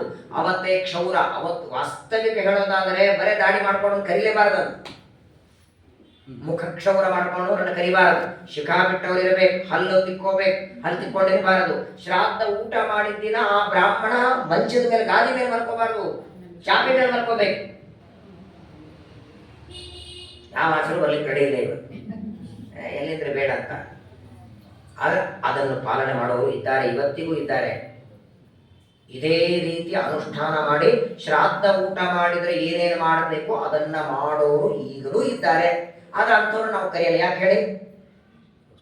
ಅವ್ರ ಮಡಿ ಬಾಳಿದೆ, ಹಿಂದೊಂದು ಕಾಲದಲ್ಲಿ ಹೆಚ್ಚು ಮಡಿ ಮಾಡೋರನ್ನ ಕರಿಬೇಕು, ಈಗ ಅವರನ್ನ ಅವಾಯ್ಡ್ ಮಾಡ್ತಾರೆ. ಅಯ್ಯೋ ಅವ್ರು ಆಚಾರ ಮಡಿ ಮಾಡಿ ಚೆನ್ನಾಗಿದ್ದಾರೆ ಆಚಾರ ನಮ್ಗೆ ಸೆಟ್ ಆಗ್ತಾರೆ, ನಾವು ಅಕಸ್ಮಾತ್ ಗ್ಯಾಸ್ಗಳ ಕೆಳಗಿಟ್ರು ಪರವಾಗಿಲ್ಲ ಬಡಿಸಿ ಅಂದ್ಬಿಡ್ತಾರೆ.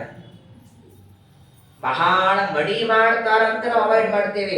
ಒಂದು ಕಾಲದಲ್ಲಿ ಹೆಚ್ಚು ಮಡಿ ಮಾಡೋರನ್ನೇ ಕರೆಯೋರನ್ನು, ನಿಜವಾಗಿ ನಿಯಮವನ್ನ ಪಾಲನ ಮಾಡೋರನ್ನ ಕಲಿಯುಗ ಒಪ್ತಾ ಇಲ್ಲ ಇವತ್ತು. ಅವ್ರೇನಾಗ್ಬಿಟ್ರಂದ್ರೆ ತಮ್ಮ ನಿಯಮಕ್ಕೆ ಅಲ್ಲಿ ಎಲ್ಲೂ ಬೆಲೆ ಇಲ್ಲ ಅಂದಾಕ್ಷಣ ಮನೆಯಲ್ಲಿ ಊಟ ಮಾಡಲು ಶುರು ಮಾಡಿಬಿಟ್ರು. ಅವರು ಸ್ವಯಂ ಪಾಕ ಅಂತ ಬಂದುಬಿಡ್ತದು. ಸ್ವಯಂ ಪಾಕ ಯಾಕೆ ಬಂತು? ಇವರು ಎಷ್ಟು ನಿಯಮ ಪಾಲನ ಮಾಡ್ತಾರೆ ಅಷ್ಟು ನಿಯಮದಿಂದ ಇವರಿಗೆ ಅಡಿಗೆ ಮಾಡಿ ಹಾಕೋರಿಗೆ. ಯಾಕಂದ್ರೆ ಮಾಡೋರಿಗೆ ಬೇಸರ. ಹಿತಾಳೆ ಪಾತ್ರೆಯಲ್ಲಿ ಮಾಡಿ, ಇಡ್ಲಿ ಒಲೆ ಮೇಲೆ ಮಾಡಿ, ಅದು ಬೆಳಗ್ಗೆ ಸ್ನಾನ ಮಾಡಿ ಇದೆಲ್ಲ ಎಲ್ಲಿಗೆ ಒಂದಲ್ಲಪ್ಪ, ಸುಮ್ಮನೆ ಇವ್ರು ರಾತ್ರಿ ಬಹಳ ಚೆನ್ನಾಗಿದ್ದಾರೆ. ಅಕಸ್ಮಾತ್ ಅವ್ರು ಬರೋದಲ್ಲಿ ಗ್ಯಾಸ್ ಮೇಲೆ ಮಾಡಿಟ್ಬಿಟ್ರು, ಒಲೆ ಮೇಲೆ ಹೊಂದ್ಬಿಡ್ತಾರೆ ಇವರು.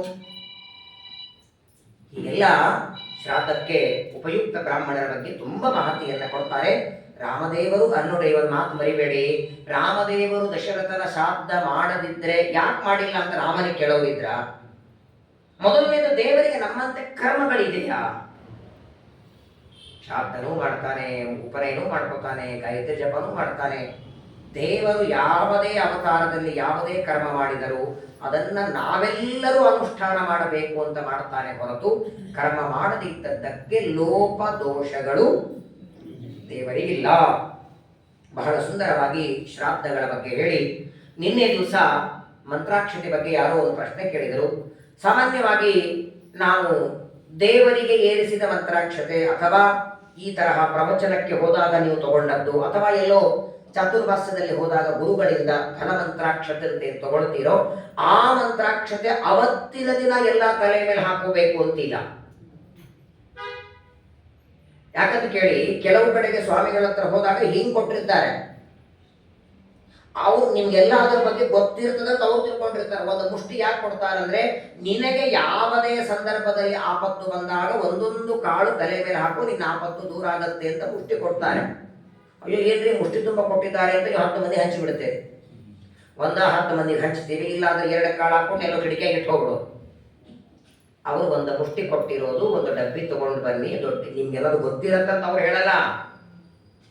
ಯಾವಾಗಲೂ ನೋಡಿ, ಮಂತ್ರಾಕ್ಷತೆ ಗುರುಗಳಿಂದ ದೊಡ್ಡವರಿಂದ ತಗೊಂಡದ್ದನ್ನ ಒಂದು ಡಬ್ಬಿ ಮಾಡಿಟ್ಕೊಳ್ಳಿ, ಅದರಲ್ಲಿ ಹಾಕಿಟ್ಕೊಳ್ಳಿ. ಯಾವುದೇ ಸಂದರ್ಭ, ನಿಮ್ಮ ಬ್ಯಾಂಕಿನ ಕೆಲಸ ಇರಬಹುದು, ಹೊಲದ ಕೆಲಸ ಇರಬಹುದು, ಯಾವುದು ಸಾಲದ ಬಾಧೆ ಇರಬಹುದು, ಅಥವಾ ಯಾವುದು ಮಕ್ಕಳ ಫೀಸ್ ಕಟ್ಟೋದಕ್ಕೆ ಹೋಗ್ತಿದ್ರೆ ಅಂತ ಇಟ್ಕೊಳ್ಳಿ.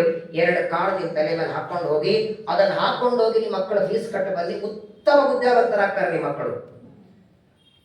ಪ್ರತಿನಿತ್ಯ ಸ್ಕೂಲಿಗೆ ಕಾಲೇಜಿಗೆ ಹೋಗುವ ನಿಮ್ಮ ಮಕ್ಕಳ ತಲೆ ಮೇಲೆ 2 ಕಾಳು ಹಾಕಿ,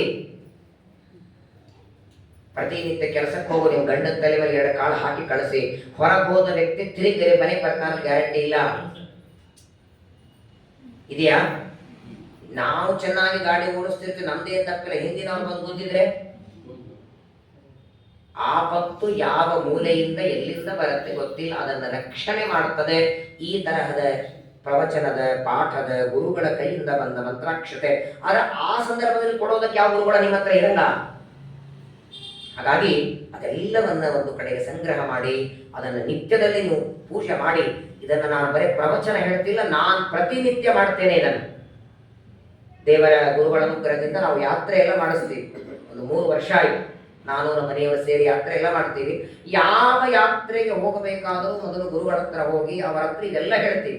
ಯಾವ್ಯಾವ ಊರಿಗೆ ಹೋಗ್ತಿದ್ದೀವಿ, ಎಲ್ಲಿ ಮಾಡ್ತೀವಿ ಅಂತೆಲ್ಲ ಹೇಳಿ ಅವರು ದೇವರ ಸ್ಮರಣೆ ಮಾಡಿ ಒಂದು ಮುಷ್ಟಿ ಮಂತ್ರಾಕ್ಷತೆ ಕೊಡ್ತಾರೆ. ಅದು ಎಷ್ಟು ಕೆಲಸ ಮಾಡುತ್ತಂದ್ರೆ, ಆ ಮುಷ್ಟಿ ಮಂತ್ರಾಕ್ಷತೆ ತಗೊಂಡು ನಾವು ಹೋದರೆ ಎಲ್ಲಾ ಕಡೆಗೆ, ಇಲ್ಲಿಂದ ಫೋನ್ ಮಾಡಿದಾಗ ರೂಮ್ ಇಲ್ಲ ಅಂದಿರ್ತಾರೆ.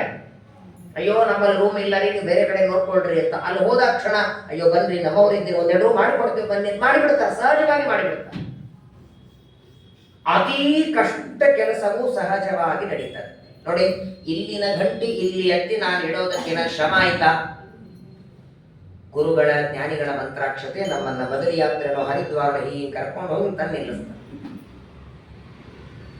ಇದನ್ನಂತೂ ನಾನು ಅನೇಕ ಸಾರಿ ನೋಡಿದ್ದು. ಯಾವುದೇ ಯಾತ್ರೆಗೆ ಹೋಗಬೇಕಾದ್ರೂ ಗುರುಗಳ ಹತ್ರ ಹೇಳಿಕೊಂಡು ಅವರೇ, ನಾನು ಎದುರಿಗೆ ಹೋದ್ರೆ ಮೊದಲ ಪ್ರಶ್ನೆ ಅವರದೇ ಕೇಳ್ತಾರೆ. ನಮ್ಮ ಸ್ವಾಮಿಗಳು ಸತ್ಯಾತ್ಮರು ಈ ಸಲ ಎಲ್ಲಪ್ಪ ಬದರಿನೋ ಹರಿದ್ವಾರನೋ ಅಂತ ಕೇಳ್ತಾರೆ. ವರ್ಷಕ್ಕೆ 2 ಸಲ ಹೋಗ್ತಿ ಅಂತ. ಹೌದು, ಇನ್ನೊಂದು ಮಾತಂದ್ರೆ ನಾನು ಬಹಳ, ನನಗೂ ನಿನಗೆ ಭಾಳ ವ್ಯತ್ಯಾಸ ಇಲ್ಲ. ನನಗೆ ಶಾರ್ಟ್ ಇದೆ, ನೀನು ಹೋಗ್ತಿದ್ದೆ, ನೀನು ಓಡಾಡ್ತೀನಿ ನಾನು ಓಡಾಡ್ತೀನಿ. ನಾವು ನಿಮ್ಮ ಅನುಗ್ರಹದಿಂದ ಮಾಡ್ತಿದ್ದೀವಿ ಸ್ವಾಮಿ, ಬಹಳ ಸಂತೋಷಪಟ್ಟರು. ತಂದೆ ತಾಯಿಗಳನ್ನು ಮಕ್ಕಳು ಯಾತ್ರೆ ಮಾಡಿಸ್ಬೇಕು, ಮಕ್ಕಳಿಗೆ ಅನಿವಾರ್ಯ ಆಗ್ತಿಲ್ಲ, ಎಲ್ಲರನ್ನ ಕರ್ಕೊಂಡು ಹೋಗ್ತೀರಿ, ಒಳ್ಳೇದಾಗಲಿ ಅಂತ ಅವರು ಒಂದು ಮಾತು ಯಾವಾಗಲೂ ಹೇಳ್ತಾರೆ, ನಿನ್ನ ಯಾತ್ರೆ ನಿನ್ನ ಜೊತೆಗೆ ಬರೋರ ಯಾತ್ರೆ ನಿರ್ವಿಘ್ನ ಆಗಲಿ ಅಂತ ಒಂದು ಎಳೆ ಮಂತ್ರಾಕ್ಷತೆ ಕೊಡ್ತಾರೆ. ಹಾಗಾಗಿ ಗುರುಗಳ ಮಂತ್ರಾಕ್ಷತೆ ಅಥವಾ ನಿರ್ಮಾಲ್ಯದ ಹೂವಾಗಿರಬಹುದು, ಗಂಧ ಇರಬಹುದು. ನಾಳೆಗೆ ಮಂಗಳ ಇದೆ, ನನ್ನ ಮಗನನ್ನು ಕರ್ಕೊಂಡ್ಬರೋಣ ಅಂತಿದ್ದೆ, ನಮ್ಮ ಮನೆಯ ಹೊರಗಾಗಿದ್ದಾರೆ ಇವತ್ತು. ನನ್ನ ಮಗ ಅಥವಾ ನನ್ನ ಮಗಳನ್ನು ನೀವು ನೋಡಿದರೆ ಮಂತ್ರಾಕ್ಷತೆ ಏನು ಅನ್ನೋದು ನೋಡಿ ಗೊತ್ತಾಗತ್ತೆ. ಪ್ರಾಯ ನನ್ನ ಮಗನನ್ನು ಮೊನ್ನೆ ಸಂಘದಲ್ಲಿ ನೋಡಿರ್ಬೋದು ನೀವು. ಅವನು ಹುಟ್ಟಿದ 18ನೇ ದಿವಸ, ಇನ್ನು ತಿಂಗಳಾಗಿಲ್ಲ, 18ನೇ ದಿವಸಕ್ಕೆ ದೊಡ್ಡ ಆಪರೇಷನ್ ಆಯ್ತು ಅವನಿಗೆ. ಇಲ್ಲಿ ದೊಡ್ಡ ಇಷ್ಟೊಂದು ಸುಮಾರು 3 ತಾಸು ಸರ್ಜರಿ ಆಪರೇಷನ್ ಮಾಡಿದ್ದಾರೆ. ICU ಒಂದು ಮಗ ಇದ್ದಾನೆ. ಡಾಕ್ಟರ್ ಅಂದರು 6 ಗಂಟೆವರೆಗೆ ಟೈಮ್ ಕೊಡ್ತೇವೆ, ಅವನ ಕಾಲು ಬಡದರೆ ಅವನು ಬದುಕಿದ ಅಂತ ಇಟ್ಕೊಳ್ಳಿ, ಇಲ್ಲಾಂದ್ರೆ ಬಿಟ್ಟಾಗಿ ಏನು ನಾನು ಮಾಡಲಿಲ್ಲ. ICU ಅಲ್ಲಿ ಅವನಿದ್ದಾನೆ, ನಮ್ಮ ಮನೆ ಎಲ್ಲ ಬಳಗರು ಅಳತಾ ಕೂತಿದ್ದಾರೆ. ಸಡನ್ಲಿ ನೆನಪಾಗಿದ್ದು ಸ್ವಾಮಿಗಳು ಸದೈವಕ್ಕೆ ಅದೇ ಊರಲ್ಲಿದ್ದರು.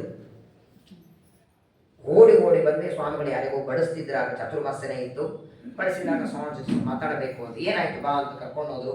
ರೂಮಲ್ಲಿ ಕೂತ್ಕೊಂಡು 5 ನಿಮಿಷ ಹೇಳಿದೆ, ಯಾಕೆ ಅಳತೆ? ಅವ್ರು ಹೇಳಿದ್ರು ಒಂದೇ ಮಾತು, ಯಾಕೆ ದುಃಖ ಪಡ್ತಿ? ನೀನು ಪ್ರವಚನ ಮಾಡ್ತೀನಿ, ನಿನ್ನ ನಂತರ ಪ್ರವಚನ ಮಾಡ್ಲಿಕ್ಕೆ ಅವ ಬರಬೇಕು, ಬೇಡ ಬರ್ತಾನೆ ಎದ್ದು ಅಂದ್ರು. ರಾಮದೇವರಿಗೆ ಏರಿಸಿದ ಗಂಧ ತುಳಸಿ ಅವರ ಕೈಯಿಂದ ಕೊಟ್ಟರು. ಇದನ್ನ ತಗೊಂಡು ಹೋಗಿ ಬರೀ ಹಾಸ್ಪಿಟಲ್ ಒಳಗೆ ತುಳಸಿ ಮೇಲೆ ಏರಿಸ್ಬಿಡ, ICU ಅಲ್ಲಿ ಇದ್ನಲ್ಲ, ICU ಒಳಗೆ ಗಂಧ ಎಲ್ಲ ಬಿಡಲ್ಲ, ಇದನ್ನ ಹಾಸ್ಪಿಟಲ್ ಒಳಗೆ ತಗೊಂಡು ಹೋಗಿ ಸಾಕು ಅಂದ್ರು. ಅಂತ ತಗೊಂಡು ನಾನು ಹತ್ರ ಇಟ್ಕೊಂಡಿದ್ದು ಎದ್ದು ಹೊರಗೆ ಬಂದಿದ್ದ. ಎರಡೂ ಮಕ್ಕಳನ್ನು ನೋಡಿದಾಗ ಗುರುಗಳು, ಮಂತ್ರಾಕ್ಷತೆ, ದೇವರ ಮಹಿಮೆ, ದ್ವಾಪರಯುಗ ತ್ರೇತಾಯುಗದ ಕಥೆಯಲ್ಲ. ಇವತ್ತಿಗೂ ನಾವು ದೇವರನ್ನ ನಂಬಿದರೆ ಕೈ ಬಿಡೋದಿಲ್ಲ. ನಮ್ಮಂತಹ ಅಲ್ಪ ಮಾನವರಿಗೆ ಪರಮಾತ್ಮ ಇಷ್ಟನುಗ್ರಹ ಮಾಡ್ತಾನಂದ್ರೆ ಭಕ್ತವತ್ಸಲ ದೇವರು. ಹಾಗಾಗಿ ಮೊದಲನೇದಾಗಿ ನಮ್ಮಿಂದ ದೇವರು ಏನು ಅಪೇಕ್ಷೆ ಪಡ್ತಾನೆ? ಒಬ್ಬ ವ್ಯಕ್ತಿಯನ್ನು ನೀವು ಕೆಲಸ ಕೊಡಬೇಕಾದರೂ ಅವರ ಕೈ ಬಾಯಿ ನೋಡಿ ತಾನೇ ಕೊಡೋದು. ಈಗ ಒಬ್ಬ ವ್ಯಕ್ತಿ ಮೇಲೆ ಮನೆ ಬಿಟ್ಟು ಹೋಗಬೇಕು ಅಂದ್ರೆ ನೀವು ಎಲ್ಲೋ ಒಗದ ದುಡ್ಡು ನೀವು ಬಂದ್ರು ಅಲ್ಲೇ ಇರತ್ತೆ. ಆ ವ್ಯಕ್ತಿ ಮೇಲೆ ನಿಮ್ಗೆ ವಿಶ್ವಾಸ ಇದ್ರೆ, ಅಪ್ಪ ಬಹಳ ಒಳ್ಳೆ ಮನುಷ್ಯಪ್ಪ, ಎಷ್ಟು ಸಲ ಅವನ ಮೇಲೆ ಮನೆ ಬಿಟ್ಟು ಹೋಗಿ ಒಂದು ದುಡ್ಡು ಆಚೆ ಈಚೆ ಮಾಡಲ್ಲ.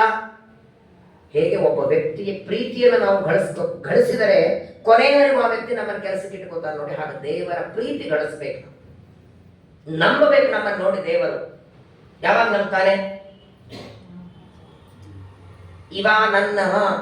ಇವನು ನನಗೆ ಬೇಕಾದವನು ಅಂತ ಪ್ರಾಮಾಣಿಕವಾಗಿ ನಾವು ಒಬ್ಬ ಆಳು ಕಾಳುಗಳನ್ನ ಮನೆಗಿಡುವಾಗ ಅವನನ್ನ ಹೇಗೆ ಅಥವಾ ಆ ವ್ಯಕ್ತಿ ನಮ್ಮ ನಂಬಿಕೆ ಹೇಗೆ ಗಳಿಸ್ಕೊಂಡಿರ್ತಾನಲ್ಲ, ಹಾಗೆ ನಾವು ದೇವರ ನಂಬಿಕೆ ಗಳಿಸ್ಕೊಳ್ಳೋದು ಯಾವಾಗ? ರಿಮೋಟ್ ತಗೊಂಡು ಟಿವಿ ನೋಡಿದ್ರೆ ನಂಬಿಕೆ ಬರುತ್ತೆ ದೇವರಿಗೆ. ಒಂದರಿಂದಲೇ ದೇವರಿಗೆ ನಂಬಿಕೆ ಬರೋ. ಪ್ರಾಮಾಣಿಕವಾಗಿ ದೇವರು ನಮ್ಮನ್ನ ಒಂದು ನೋಡಿ ನಂಬ್ತಾರೆ. ಎಂಥ ಆಪತ್ತು ಬರಲಿ ತನ್ನ ಧರ್ಮದಿಂದ ಈ ವ್ಯಕ್ತಿ ದೂರ ಆಗಲ್ಲ ಅಂದ್ರೆ ಇವ ನನಗೆ ಬೇಕು ಅಂತಾನೆ ದೇವರು. ಖಾತಾಗಲಿ ದೇವರು ರಕ್ಷಣೆ ಮಾಡ್ತಾನೆ. ದೇವರೇ ನನ್ನನ್ನು ಈ ಮಟ್ಟಿಗೆ ತಂದದ್ದು. ಏನೋ ತಾತ್ಕಾಲಿಕವಾಗಿ ದುಃಖವಾದರೂ ಅದನ್ನೆಲ್ಲ ದೂರ ಮಾಡಿ ದೇವರು ರಕ್ಷಣೆ ಮಾಡುತ್ತಾನೆ ಅನ್ನುವ ಆತ್ಮವಿಶ್ವಾಸ ಯಾರು ಬೆಳೆಸ್ಕೊಳ್ತಾರೆ, ಪ್ರಾಮಾಣಿಕವಾಗಿ ದೇವರಲ್ಲಿ ಯಾರಿಗೆ ನಂಬಿಕೆ ಇದೆ ಅವರ ಕೈ ದೇವರು ಬಿಡೋದಿಲ್ಲ. ಅದನ್ನು ಗಳಿಸ್ಕೊಳ್ಳೋದು ನಮ್ಮ ಕೈಯಲ್ಲಿದೆ. ಅದಕ್ಕೆ ನಮ್ಮ ಜನ್ಮಾಂತರದ ಕರ್ಮಗಳು ಕಾರಣ, ನಮ್ಮ ಯೋಗ್ಯತೆ ಕಾರಣ. ಅದನ್ನೆಲ್ಲ ರುದ್ರದೇವರು ಬಹಳ ಸುಂದರವಾಗಿ ಹೇಳ್ತಾರೆ. ದಾಸರ ಒಂದು ಹಾಡಲ್ಲಿದೆ ನೋಡಿ, ತೈಲಧಾರೆಯಂತೆ ಮನಸ್ಸು ಕೊಡು ಹರಿಯಲ್ಲಿ ಶಂಭೋ, ಕೈಲಾಸವಾಸ ಗೌರೀಶ ಈಶ. ರುದ್ರದೇವರಲ್ಲಿ ಏನು ಬೇಡಬೇಕು ನಾವೆಲ್ಲರೂ? ಕೈಲಾಸವಾಸ, ತೈಲಧಾರೆಯಂತೆ. ಯಾಕೆ ತುಪ್ಪದ ಧಾರೆ ಯಾಕಲಿಲ್ಲ? ಪರವಾಗಿಲ್ಲ, ಕರಗಿಸಿದ ಮೇಲೆ ಧಾರೆ ಬೀಳಲ್ವಾ? ತುಪ್ಪ ನೀವು ಎಷ್ಟೇ ಕರಗಿಸಿದ್ರು ಧಾರೆ ಬಿಡುವಾಗ ಮಧ್ಯದಲ್ಲಿ ಕಟ್ಟಾಗತ್ತೆ. ಹಂಗು ಬೇಡ ಅಂದ್ರು ನನ್ನ ಮನಸ್ಸು ದೇವರಲ್ಲಿ ತೈಲಧಾರೆಯಂತೆ ಎಂದಿಗೂ ಕಟ್ಟ. ಅಂದ್ರೆ ಇವತ್ತು ದೇವರಲ್ಲಿ ಭಕ್ತಿ ಮಾಡಿದ್ವಿ, ಸೋಮವಾರ, ಮಂಗಳವಾರ, ಬುಧವಾರ ಇಲ್ಲ ಗುರುವಾರ, ಶುಕ್ರವಾರ ಇಲ್ಲ ಶನಿವಾರ, ಹೀಗಲ್ಲ. ನಿರಂತರವಾಗಿ ನಮ್ಮ ಮನಸ್ಸು ದೇವರಲ್ಲಿ ನಿಲ್ಲಬೇಕು. ಅದು ರುದ್ರದೇವರ ಉಪದೇಶದಿಂದ ಸಾಧ್ಯ. ಅನೇಕ ಪ್ರಶ್ನೆಗಳಿಗೆ ಉತ್ತರವನ್ನು ಕೊಡ್ತಾರೆ. ಇವತ್ತು ನಾವು ಏನೇ ಅನುಭವಿಸ್ತಾ ಇದ್ರೂ ಕೂಡ ಅದು ಜನ್ಮಾಂತರದಲ್ಲಿ ಮಾಡಿದ ಕರ್ಮದಿಂದ. ಬಹಳ ವಿಚಿತ್ರವಾದ ಒಂದು ಪ್ರಶ್ನೆ ಕೇಳ್ತಾಳೆ ಪಾರ್ವತಿ ದೇವಿ. ಪ್ರಪಂಚದಲ್ಲಿ ಕೆಲವರಿದ್ದಾರೆ, ಯಾರದೋ ಮನೆಯಲ್ಲಿ ಆಳಾಗಿ ಇರ್ತಾರೆ ನೋಡಿ. ಮನೆಯಲ್ಲಿ ಕೆಲಸ ಮಾಡುವಂತಹ ಆಳು ಇದ್ದಾರಲ್ಲ, ಪಾತ್ರೆ ತೊಳೆಯೋದಿರಬಹುದು ಅಥವಾ ಮನೆ ಒರೆಸೋರು ಇರಬಹುದು, ಅಥವಾ ನಿಮ್ಮ ಕಾರು ಡ್ರೈವಿಂಗ್ ಮಾಡೋ ಅವರು ಅದನ್ನು ಆಗಬೇಕಾದ್ರೂ ಅದಕ್ಕೂ ಕರ್ಮ ಇದೆ ಅಂತಾರೆ ರುದ್ರದೇವರು. ಒಬ್ಬ ವ್ಯಕ್ತಿಯ ಮನೆಯಲ್ಲಿ ಇವರು ದಾಸರಾಗಿ ಕೆಲಸ ಮಾಡಬೇಕು ಅಂತಾದರೆ ಅದಕ್ಕೂ ಕರ್ಮ ಇದೆ. ಯಾಕಂದ್ರೆ ಸುಮ್ಮನೆ ಯಾರ ಮನೆ ಹಾಳಾಗ್ತಾರ? ಇವನು ಆಳುಗಳನ್ನ ಇಟ್ಕೊಳ್ಬೇಕಾದ್ರೆ ಇವನು ಕರ್ಮ ಇರ್ತದೆ, ಇವನ ಮನೆಯಲ್ಲಿ ಅವನು ಯಾಕೆ ಹೋಗಿರ್ಬೇಕು? ಪಾತ್ರೆ ತಿಕ್ಕೋದಕ್ಕೆ ಒಬ್ಬ ಹೆಣ್ಮಗಳು 10 ಮನೆ ಹುಡುಕಿ ಬರ್ತಾಳೆ. ಕೆಲವರು ಬೇಡ ಅಂತಾರೆ, ಕೆಲವರು ಬೆಳಗ್ಗೆ ಬಂದ್ರೆ ನಾವು ನಮ್ಮ ಮನೆಯಲ್ಲಿ ಮಾಡು ಅಂತಾರೆ, ಬೆಳಗ್ಗೆ ನನಗೆ ಆಗಲ್ಲ ಅಂತ ಅವಳು ಅಂತಾಳೆ. ಏನೋ ಕಾರಣಾಂತರದಿಂದ ಕೊನೆಗೆ 8-9 ಮನೆಗಳಿಂದ ಒಂದು ಮನೆಗಂತ ನೀ ಯಾವಾಗಲೇ ಬಂದು ತಿಕ್ಕು. ಅವ್ರ ಮನೆಗೆ ಯಾಕೆ ಇವಳು ಪಾತ್ರೆ ತಿಕ್ಕೋದ ಬಂದು ಅಂದ್ರೆ, ಈ ಪಾತ್ರೆ ತಿಕ್ಕುವ ಹೆಣ್ಮಗಳು ಹಿಂದಿನ ಜನ್ಮದಲ್ಲಿ ಇವಳ ಮನೆ ಅಮ್ಮ ಇವ ತಿಂದಿರ್ತಾನೆ. ಈಗ ಆ ಋಣ ತೀರಿಸೋದಕ್ಕೆ ಅವನ ಮನೆ ಪಾತ್ರೆ ತೊಳೆಗೆ ಬಂದಿರ್ತಾನೆ.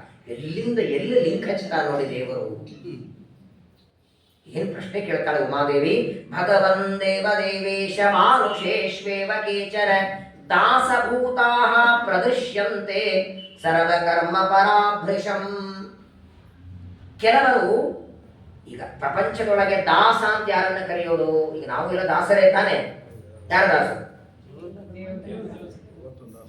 ಅಂತ ನಾವೇ ಅವ ಹೇಳ್ಕೊಂಡಿದ್ದಾನೆ ನೀನು ದಾಸು ಅಂತ. ಪ್ರಪಂಚದೊಳಗೆ ನೋಡಿ, ಈಗ ಪ್ರವಚನ ಮುಗಿದ್ಮೇಲೆ ಮನೆಗೆ ಹೋಗಿ ಸಾಯಂಕಾಲದ ಅನೇಕ ಮುಗಿಸ್ಕೊಂಡು ಊಟ ಮಾಡಿ ಇನ್ನೇನು ಮಲಗಬೇಕು, ಯಾರೋ ಬೆಲ್ ಬರೆಸ್ತಾರೆ, ಬಾಗಿಲು ತೆಗಿರಿ. ಅವ್ರು ಯಾರಂತೆ ಗೊತ್ತಿಲ್ಲ ನಿಮ್ಗೆ. ಆ ಬಂದ ವ್ಯಕ್ತಿ ಅಂತಾನೆ ಇವತ್ತಿನಿಂದ ನಾನು ನಿಮ್ಮ ಮನೆ ದಾಸ ಕರ್ಕೋತೀರ ಒಳಗೆ. ಇವತ್ತಿನಿಂದ ನಾನು ನಿಮ್ಮ ಮನೆ ದಾಸ, ನಿಮ್ಮ ಮನೆ ಮ್ಯಾಲಿಗೆ ಒಂದು ರೂಮ್ ಕೊಡಿ, ಆಸ್ತಿ ಇನ್ನೊಂದು ಅರ್ಧ ಭಾಗ ಮಾಡಿಬಿಡಿ, ನನ್ನ ಹೆಸರಲ್ಲೇ ಇಲ್ಲೇ ಇರ್ತೇನೆ ಕೆಲಸ ಮಾಡ್ಕೊಂಡು ಅಂತ. ನಾವು ಯಾರನ್ನೋ ನಾವಾಗಿ ನಾವು ದಾಸರಂದ್ರಲ್ಲ, ಮಾಡ್ಕೊಳ್ಳೋರು ಅನ್ಬೇಕು ದಾಸ ಅಂತ ಅಲ್ವಾ? ನಾವು ದೇವರಿಗೆ ನಾವು ದಾಸ ಅನ್ನೋದಕ್ಕಿಂತ ಮಾಡ್ಕೊಳ್ಳೋ ದೇವರಿವ ನಮ್ ದಾಸ ಅನ್ಬೇಕು. ಅವ ಅನ್ನೋದು ಯಾವಾಗ? ದೇವರು ನಮ್ಮನ್ನ ದಾಸ ಅಂತ, ಇವರು ನನ್ನ ದಾಸ ಅಂತ ದೇವರ ಅನ್ಬೇಕು. ಅದು ಬೇರೆ. ದೇವರ ಸೇವೆ ಮಾಡಿದರೆ ಪಾಠ ಪ್ರವಚನ ಜಪ ಪೂಜೆ ದೇವರೇ ಕೊಟ್ಟ ನೋಡಿ. 24 ಗಂಟೆ ದೇವರ ಮನೆಯಲ್ಲಿ ಕೂತ್ಕೊಳ್ಳೋದಿಲ್ಲ. 24 ಗಂಟೆಯೊಳಗೆ 1 ಗಂಟೆ ದೇವರಿಗೋಸ್ಕರ ಬೇಡವ? ಆ 1 ಗಂಟೆ ಜಪ ಪೂಜೆ ಬಿಟ್ಟರು ಆದ್ರೂ ಇವ್ರು ಫೋನ್ಗಳೇ ಇರ್ತವೆ. ದೇವರಿಗಿಡೋದೇ ಒಂದು ಅರ್ಧ ಗಂಟೆ ಟೈಮು. ಆ ಒಂದು ಅರ್ಧ ಗಂಟೆಯೊಳಗೂ ಒಂದ್ ಸ್ವಲ್ಪ ಅವ್ರ ಮನೆಗೆ ನಾನು ಹೋಗಿದ್ದು ತುಂಬಾ ನೋವಾಗತ್ತೆ ಹೇಳೋದಕ್ಕೆ.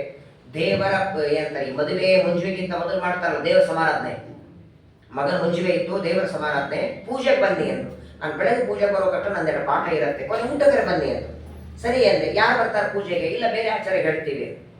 ಸರಿ ಅಂತ 11:30ಗೆ ಆಚಾರ ಬರ್ತಾರೆ, 12:30ಗೆಲ್ಲ ಪೂಜೆ ಆಗುತ್ತೆ, ನೀವು ಊಟಕ್ಕೆ ಬನ್ನಿ ಅಂದ್ರು. ಸರಿ ಅಂತ ನಾನು 12 ಗಂಟೆಗೆ ಅವ್ರ ಮನೆಗೆ ಹೋದ್ರೆ, ನಾನು ಹೋದ ಮೇಲೆ ಅವ್ರ ಆಚಾರ ಬಗ್ಗೆ ಪೂಜೆಗೆ 12 ಗಂಟೆಗೆ ನಾನು ಹೋದ ಮೇಲೆ ಪೂಜೆಗೆ ಬಂದ್ರು. ಪರವಾಗಿಲ್ಲ ಬಿಡುವುದು. ಅಕ್ಷರಶಃ ಹೇಳ್ತೇನೆ, ಸ್ನಾನ ಮಾಡಿ ಅವ್ರ ಆಚಾರ ದೇವ್ರ ಮನೆಯಲ್ಲಿ ಕೂತ್ಕೊಂಡಿದ್ದಾರೆ, ದೇವ್ರ ಪೆಟ್ಟಿಗೆ ಬಿಚ್ಚಿದ್ದಾರೆ. ಅವ್ರು ದೇವ್ರ ಪೆಟ್ಟಿಗೆ ಬಿಚ್ಚುವಾಗ ಯಾರೋ ಒಬ್ಬರು ಆ ಉಪನಯನಕ್ಕೆ ಬಂದ ಒಬ್ಬ ವ್ಯಕ್ತಿಗಳು ಮನೆಗೆ ಬಂದ್ರು ದೇವ್ರ ಮನೆಗೆ. ಅವ್ರು ಯಾರಂದ್ರೆ ಇವರ ಆಚಾರ್ಯರ ಫ್ರೆಂಡ್ ಅಂತೆ. ಏನೋ ಬಹಳ ದಿನ ಆದ್ಮೇಲೆ ಸಿಕ್ಕಿದೆ ಅಂತ ಅವರಿಬ್ಬರು ಮಾತು ಶುರುವಾಯ್ತು. ನಿಮ್ಗೆ ಹೇಳ್ತೇನೆ, ದೇವರ ಪೆಟ್ಟಿಗೆ ಬಿಚ್ಚುವಾಗ ಅವರಿಬ್ಬರ ಮಾತು ಶುರುವಾದ್ರೆ ಪೂಜಾ ಮುಗಿಯೋತನ ಮಾತೇ ಆಡಿದ್ದಾರೆ, ಮಂತ್ರ ಆಡ್ಲೇ ಇಲ್ಲ ಆಚಾರರು. ಮಕ್ಕಳು ಹೆಂಗಿದ್ದಾರೆ, ಮನೆ ಹೆಂಗಿದೆ, ಮತ್ತೆ ಹೊಲ ತಗೊಂಡೇವು ಹಂಗೆ ಅನ್ನೋರು, ನೈವೇದ್ಯ ನೀರು ಹಾಕೋರು, ಹಂಗೆ ಗಟ್ಟಿ ಬಾರಿಸೋರು. ಮತ್ ಮಗಂದೇನಾಯ್ತು ನೀ ಮಾಡೋರು, ಮಂಗಳಾರತಿ ಇಟ್ಟ ಮೇಲೆ ಮಗಳದೇನು ಮದುವೆ ಆಯ್ತು ಅಂತ ಕೇಳೋರು. ಅಕ್ಷರಶ ಕಣ್ಣಾಗಿ ನೀರು ಬಂತು. ನಾನು ಯಾಕೆ ದೇವ್ರ ಪೂಜೆ ಒಲ್ಲಂದೆ, ನಾನು ಹುಡುಗ ಪ್ರಸಂಗ ಬಂತಲ್ಲಪ್ಪ.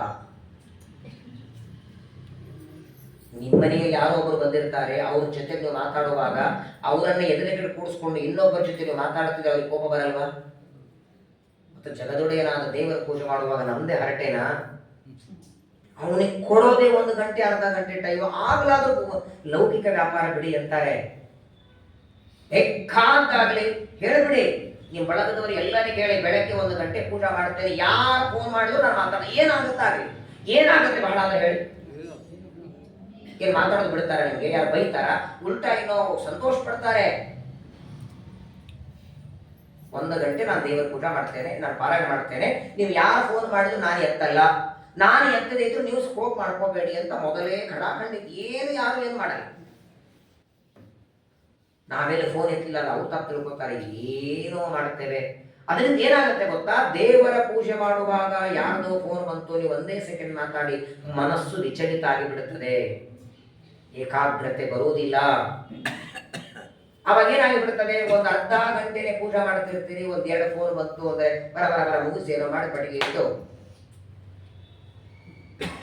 ಇದೆಲ್ಲ ಏನಾಗತ್ತಂದ್ರೆ ಕೊನೆಗೆ ರುದ್ರದೇವರು ಉಮಾದೇವಿಗೆ ಹೇಳ್ತಾರೆ, ನೋಡಮ್ಮ ತದಹಂತೆ ಪ್ರವಕ್ಷಾಮಿ ಕಲ್ಯಾಣಿ ಕಾರಣ. ಯಾಕೆ ಹಿಂಗಾಗತ್ತೆ, ಯಾವ ಮನುಷ್ಯರು ಹಿಂದಿನ ಜನ್ಮದಲ್ಲಿ ಒಳ್ಳೆ ಶರೀರ ದೇವರು ಕೊಟ್ಟಿರ್ತಾನೆ, ಶರೀರ ಚೆನ್ನಾಗಿದೆ, ಗಟ್ಟಿ ಇದೆ, ಕಣ್ಣು ಕಿವಿ ಕೈ ಕಾಲು ಎಲ್ಲ ಚೆನ್ನಾಗಿದೆ, ಹೀಗಿದ್ರೂ ಕೂಡ ಇನ್ನೊಬ್ಬರ ಸಂಪತ್ತನ್ನ ಅಪಹಾರ ಮಾಡಿ ಬದುಕ್ತಾರೆ, ಯಾವಾಗಲೂ ಸಣ್ಣ ಸಾಲದಲ್ಲಿ ಬದುಕ್ತಾರೆ, ತಾವು ಸಾಲ ಕೊಡ್ತಾರೆ ಅದಕ್ಕೆ ಬಡ್ಡಿಯಂತೆ ತಗೊಳ್ತಾರೆ. ಹಿಂದಿನ ಜನ್ಮದಲ್ಲಿ ಯಾರ ಸಾಲ ತಗೊಂಡಿರ್ತಾರೆ ಅವರ ಋಣ ತೀರಿಸಿರಂಗಿಲ್ಲ, ಯಾಕಂದ್ರೆ ಆ ಜನ್ಮದಲ್ಲಿ ಋಣ ತೀರಿಸೋದಕ್ಕೆ ಅವ್ರ ಹತ್ರ ದುಡ್ಡಿರಲ್ಲ. ದೇವರೇನು ಮಾಡ್ತಾನೆ, ಹಿಂದಿನ ಜನ್ಮದಲ್ಲಿ ಯಾರ ಸಾಲವನ್ನ ತಗೊಂಡಿರ್ತಾನೋ ಆ ಸಾಲ ತೀರಿಸೋದಕ್ಕೆ ಈ ಜನ್ಮದಲ್ಲಿ ಅವ್ರ ಮನೆ ಕೆಲಸಕ್ಕೆ ಇಟ್ಟು ಬಿಡ್ತಾನೆ, ಇವರನ್ನ ಕಸ ಬೆಳೆಯೋದಕ್ಕೆ, ಪಾತ್ರೆ ತೊಳೆಯೋದಕ್ಕೆ. ಎಲ್ಲೇ ನೋಡಿ ನೀವು, ಇದು ಬರೇ ದಾಸರ ಮಾತಲ್ಲ, ಮನೆಯಲ್ಲಿ ಆಳು ಕಾಳುಗಳ ಮಾತಲ್ಲ. ಇವತ್ತು ನಮ್ಮ ಮಕ್ಕಳು ಇಟ್ಕೊಳ್ಳಿ, ಮಕ್ಕಳು ಏನೂ ಮಾಡ್ತಿಲ್ಲ ಅಂದ್ರೆ ಹಿಂದಿನ ಜನ್ಮದಲ್ಲಿ ಇವೊಂದೇನೋ ನೀವು ತಿಂದಿದ್ರೆ ಇವತ್ತು ನಿಮ್ಗೆ ತಿನ್ನೋದಕ್ಕೆ ಮಗ ಹುಟ್ಟಿದ್ದಾರಟ್ಟೆ. ಮನೆ ಮಾಡಿ ಇಡಬೇಕು, ಮನೆ ಕಟ್ಟಿ ಇಡಬೇಕು, ಅದಕ್ಕೆ ಹಣ ಮಾಡಿ ಇಡಬೇಕು ಮಗನಿಗೆ, ಅದರ ಊಟ ಮಾಡ್ತಾ ಮನೆಗೆ ಇದ್ದಾರೆ. ದುಡಿಯುವ ಮಕ್ಕಳು ಇದ್ದಾರೆ, ಕೆಲವರು ತಂದೆ ಸಂಪಾದನೆ ಮಾಡಿದ್ದನ್ನು ತಿನ್ನೋರು ಇದ್ದಾರೆ. ಇದೆಲ್ಲ ಜನ್ಮಾಂತರದಲ್ಲಿ. ಮೊಟ್ಟ ಮೊದಲು ಇನ್ನೊಂದು ಮಾತು ಹೇಳ್ತಾರೆ ರುದ್ರದೇವರು, ಪ್ರಪಂಚದೊಳಗೆ ದೊಡ್ಡ ಪಾಪ ಅಂದ್ರೆ ಯಾವುದು, ಅತಿ ದೊಡ್ಡ ಪಾಪ ಅಂದ್ರೆ ಯಾವುದು?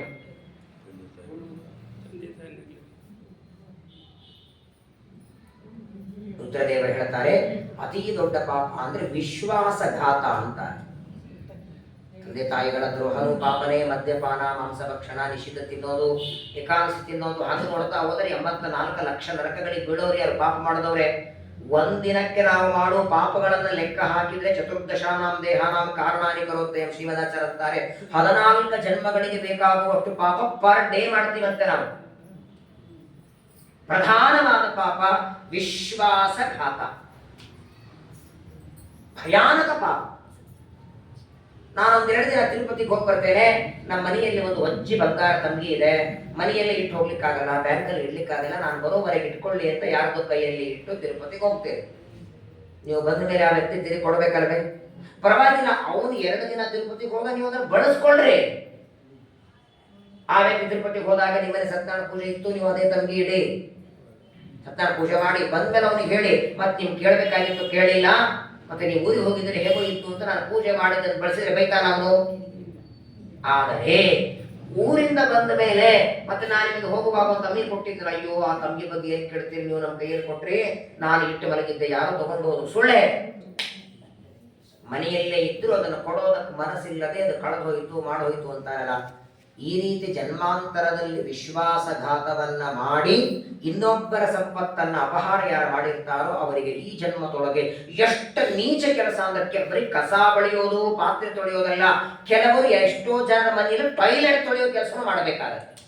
ಮಲಮೂತ್ರ ವಿಸರ್ಜನೆ ಮಾಡುವಂತಹ ಕೆಲಸವನ್ನು ಅದನ್ನೂ ಸ್ವಚ್ಛ ಮಾಡಬೇಕು. ಯಾಕಂದ್ರೆ ಜನ್ಮಾಂತರದಲ್ಲಿ ಮಾಡಿದ ಈ ಪಾಪ. ಸ್ಕಂದ ಪುರಾಣದಲ್ಲಿ ಒಂದು ಕಥೆ ಬರುತ್ತದೆ. ಧರ್ಮಗುಪ್ತ ಅಂತ ಒಬ್ಬ ರಾಜ ಇದ್ದ, ತುಂಬಾ ಧಾರ್ಮಿಕನಾದ ರಾಜ, ಚಂದ್ರವಂಶದಲ್ಲಿ ಬರ್ತಾನೆ. ಇವನ ತಂದೆ ನಂದ ಅಂತ ರಾಜ. ನಂದ ರಾಜ ತಾನು ಬದುಕಿರುವಾಗ ದಾನ ಧರ್ಮಗಳ ಮಾಡಿ ತನ್ನ ಆಯುಷ್ಯದ ಕೊನೆ ಭಾಗದಲ್ಲಿ ಮಗನಾದ ಧರ್ಮಗುಪ್ತನಿಗೆ ರಾಜ್ಯ ಕೊಟ್ಟು ಹೇಳ್ತಾನೆ, ನೋಡು, ರಾಜ್ಯ ಅಂದ್ರೆ ಪ್ರಜೆಗಳ ಮೇಲೆ ದಬ್ಬಾಳಿಕೆ ಮಾಡೋದಲ್ಲ, ಇದೊಂದು ದೇವರ ಸೇವೆ ಅಂತ ಮಾಡು. ಎಲ್ಲ ಉಪದೇಶ ಮಾಡಿ ನಂದ ರಾಜ ಅರಣ್ಯಕ್ಕೆ ಹೋದ. ದೇಹ ಬಿಡ್ಡಿಲ್ಲ, ಅರಣ್ಯದಲ್ಲಿ ಸಾಧನೆ ಮಾಡುತ್ತಿದ್ದಾನೆ ಈ ಧರ್ಮಗುಪ್ತ ರಾಜನಾದ. ಒಂದು ದಿನ ಬೇಟೆ ಆಡಬೇಕು ಅಂತ ಅಪೇಕ್ಷೆ ಆಗಿ, ಹಿಂದೆಲ್ಲ ರಾಜರಿಗೆ ಅದೊಂದು ನಿಯಮ ಇತ್ತ, ತಿಂಗಳಿಗೆ 2 ತಿಂಗಳಿಗೆ ಒಂದ್ಸಲ ಬೇಟೆಗೆ ಹೋಗ್ಬೇಕು. ಪ್ರಾಣಿಗಳನ್ನ ಕೊಲ್ಲೋದಲ್ಲ, ನಿಗ್ರಹ ಮಾಡೋದು. ಯಾಕಂದ್ರೆ ಋಷಿ ಮುನಿಗಳೆಲ್ಲ ತಪಸ್ಸು ಮಾಡುತ್ತಿದ್ರು, ಅವರಿಗೆ ಪ್ರಾಣಿಗಳ ತೊಂದರೆ ಆಗಬಾರದು ಅಂತ ಬೇಟೆಗೆ ಹೋಗಬೇಕು. ಈ ಧರ್ಮಗುಪ್ತ ಬೇಟೆಗೆ ಬಂದಿದ್ದಾನೆ, ಅಡವಿಯಲ್ಲಿ ಸಂಚಾರ ಮಾಡ್ತಾನೆ. ಏನಾಯ್ತು ಅಂದ್ರೆ ಇವನು ಒಂದಾದ ಮೇಲೆ ಒಂದು ಅರಣ್ಯದಲ್ಲಿ ಕುದುರೆ ಮೇಲೆ ಹೋಗ್ತಾ ಹೋಗ್ತಾ ಸಾಯಂಕಾಲ ಆಯ್ತು, ಸೂರ್ಯಾಸ್ತ ಆಗಿಬಿಡುತ್ತೆ. ತಿರುಗಿ ಹೋಗೋದಕ್ಕೆ ದಾರಿ ಗೊತ್ತಾಗ್ಲಿಲ್ಲ ಧರ್ಮಗುಪ್ತನಿಗೆ. ಕತ್ತಲೆ ಆಯ್ತು, ಇನ್ನೇನ್ ಮಾಡ್ತಾನ ಅಂತ ದಟ್ಟ ಅರಣ್ಯ ಅದು. ವಿಚಾರ ಮಾಡ್ತಾನೆ. ಎಲ್ಲಿ ನೋಡಿದಲ್ಲಿ ಹುಲಿ ಸಿಂಹ ಇದೆ, ಒಂದು ರಾತ್ರಿ ಅಂತೂ ಕಳಿಲೇಬೇಕು, ಯಾಕಂದ್ರೆ ಹಾಗೆಲ್ಲ ಟಾರ್ಚು ಕಂದಿಲು ದೀಪ ಏನಿಲ್ಲ. ಬೆಳಗ್ಗೆ ಅಂದ್ರೆ ಹೋಗೋಣ ಅಂತ ವಿಚಾರ ಮಾಡದ. ಆದ್ರೆ ಒಂದು ರಾತ್ರಿ ಮಲಗೋದೆಲ್ಲಿ, ಎಲ್ಲಿ ಇರೋಣ ಅಂತ ಒಂದು ರಾತ್ರಿ ಎಲ್ಲಿ ಅಂತ ಹಿಂಗ್ ವಿಚಾರ ಮಾಡುತ್ತಿದ್ದ ಒಂದು ಸಿಂಹ ನೋಡೇ ಬಿಡ್ತೀವಿ ನನ್ನ ಎದುರುಗಡೆ ನಿಂತೇ ಬಿಟ್ಟಿದೆ ಸಿಂಹ. ಖಾಲಿಯಾಗಿಬಿಟ್ಟ ಧರ್ಮಗುಪ್ತ. ಇನ್ನು ಎಲ್ಲಿ ರಾತ್ರಿ ಕಳೆಯೋಣ ಅಂತ ವಿಚಾರ ಮಾಡ್ತಿದ್ದೆ, ಎದುರುಗಡೆ ಬಂದು ಸಿಂಹ ನಿಂತಿದೆ. ಒಂದೆರಡು ನಿಮಿಷ ನೋಡಿದ, ಓಡ್ಲಿಕ್ಕೆ ಶುರು ಮಾಡಿಬಿಟ್ಟ. ಸಿಂಹ ಬೆನ್ನ ಹತ್ತಿ ಬಿಟ್ಟಿದೆ ಧರ್ಮಗುಪ್ತನಿಗೆ. ಏನ್ ಮಾಡ್ತಾನೆ, ಓಡ್ತಾನೆ ಓಡ್ತಾನೆ, ಒಂದು ದೊಡ್ಡದಾದ ಅರಳಿ ಮರ, ಅದರದೊಂದು ಕೊಂಬೆ ಟೊಂಗಿ ಕೆಳಗೆ ಜೋತು ಬಿದ್ದಿತ್ತು. ಹೋಗಿ ಅದನ್ನು ಹಿಡಿದು ಬಿಟ್ಟ. ಹಿಡಿದು ಬರಬರ ಮೇಲೆ ಏರಿಬಿಟ್ಟ. ಅಷ್ಟು ವೇಗವಾಗಿ ಗಿಡವನ್ನು ಏರಿಬಿಟ್ಟ. ಸಿಂಹ ಅಷ್ಟು ಎತ್ತರಕ್ಕೆ ಹಾರಲಿಲ್ಲ, ಅದು ಕೆಳಗಡೆ ಕೂತ್ಕೊಂಡಿದೆ. ಈಗಿನ ಒಂದು ಗಂಟೆಗೆ ಕೆಳಗೆ ಬರ್ತೀಯಲ್ಲ, ನೀನ್ ಯಾವಾಗ ಬರ್ತೀಯ ಅವಾಗೆ ನಾನು ತಿನ್ನೋರು. ಹಸಿವೆ ಆಗಿತ್ತು ಪಾಪ ಸಿಂಹಕ್ಕೆ, ಹಸಿವೆ ಆಗಿದೆ. ಸಿಂಹ ಕೆಳಗೆ ಕೂತಿದೆ. ಇವ ಅಂತಾನೆ, ಚಿಂತೆ ಮಾಡಬೇಡ, ನೀ ಹೋಗೋ ತನಕ ನಾ ಕೆಳಗೆ ಬರೋದೇ ಇಲ್ಲ, ನಾನು ಸೇಫ್ ಆಗಿದ್ದೀನಿ ಅನ್ಕೊಂಡಿದ್ದ ಧರ್ಮಗುಪ್ತ. ಇವನು ಯಾವ ಕೊಂಬೆ ಹಿಡಿದ ಮೇಲೆ ಏರಿದ್ದ, ಆ ಗಿಡದಲ್ಲಿ ಇನ್ನೊಂದು ಕಡೆ ಒಂದು ಕರಡಿ ಮಲಗಿತ್ತು. ಇವನು ಆ ಕೊಂಬೆ ಹಿಡಿದು ಏರಿದ್ದಕ್ಕೆ ಕರಡಿ ಎಚ್ಚರಾಗಿ ಬಿಡ್ತು. ಅವ್ರ ನಿಂತೆ ಭಂಗ ಆಯಿತು. ಇನ್ನೊಂದು ಬದಿಯಲ್ಲಿ ಮಲಗಿದ ಕರಡಿ ಎಚ್ಚರ ಆಯಿತು. ಆ ಕಡೆ ತಿರುಗಿದ ಕರಡಿ. ಇಲ್ಲಿದ್ರೆ ಕರಡಿ ಬಾಯಲ್ಲಿ, ಕೆಳಗೆ ಬಿದ್ರೆ ಫೋಟೋ ಹಾರ ಅಂತೂ ಗ್ಯಾರಂಟಿ. ಎಲ್ಲ ಸರಿ, ನಾನು ಸಾಯೋದು ಗ್ಯಾರಂಟಿ ಆಯಿತು. ಧರ್ಮಗುಪ್ತ ಹೆದರಿ ಬಿಟ್ಟ. ಇವನೇನ್ ಮಾಡ್ಬೇಕೀಗ, ಇಲ್ಲೇ ಇದ್ದು ಕರಡಿಗೆ ಜೊತೆಗಿರ್ಬೇಕು, ಕೆಳಗೆ ಸಿಂಹದ ಬಾಯಿಗೆ ಬೀಳಬೇಕು ಅಂದಾಗ ಕರಡಿ ಮಾತಾಡ್ತದೆ. ಮನುಷ್ಯರು ಮಾತಾಡ್ತದೆ. ಕರಡಿ ಆಗ್ತದೆ, ಗಾಬರಿ ಆಗ್ಬೇಡ, ನಾನೇನ್ ತಿನ್ನೋದಿಲ್ಲ ನಿನಗೆ. ನೋಡು, ಇದು ರಾತ್ರಿ ಯಾರಿಗಾದ್ರೂ ನಿದ್ದೆ ಬರೋದು. ಪಾಪ ನೀನು ಅಷ್ಟು ದಣದು ಬಂದಿದ್ದೆ. ಈಗ ನೋಡು, ಸಿಂಹ ನಿನ್ನನ್ನು ನೋಡಿದೆಲ್ಲ, ನನ್ನನ್ನು ನೋಡಿದೆ, ಅದಕ್ಕೆ ಒಟ್ಟಿಗೆ ಆಹಾರ ಬೇಕು. ನಮ್ಮಿಬ್ಬರಲ್ಲಿ ಯಾರು ಕೆಳಗೆ ಹೋದ್ರು ಗ್ಯಾರಂಟಿ.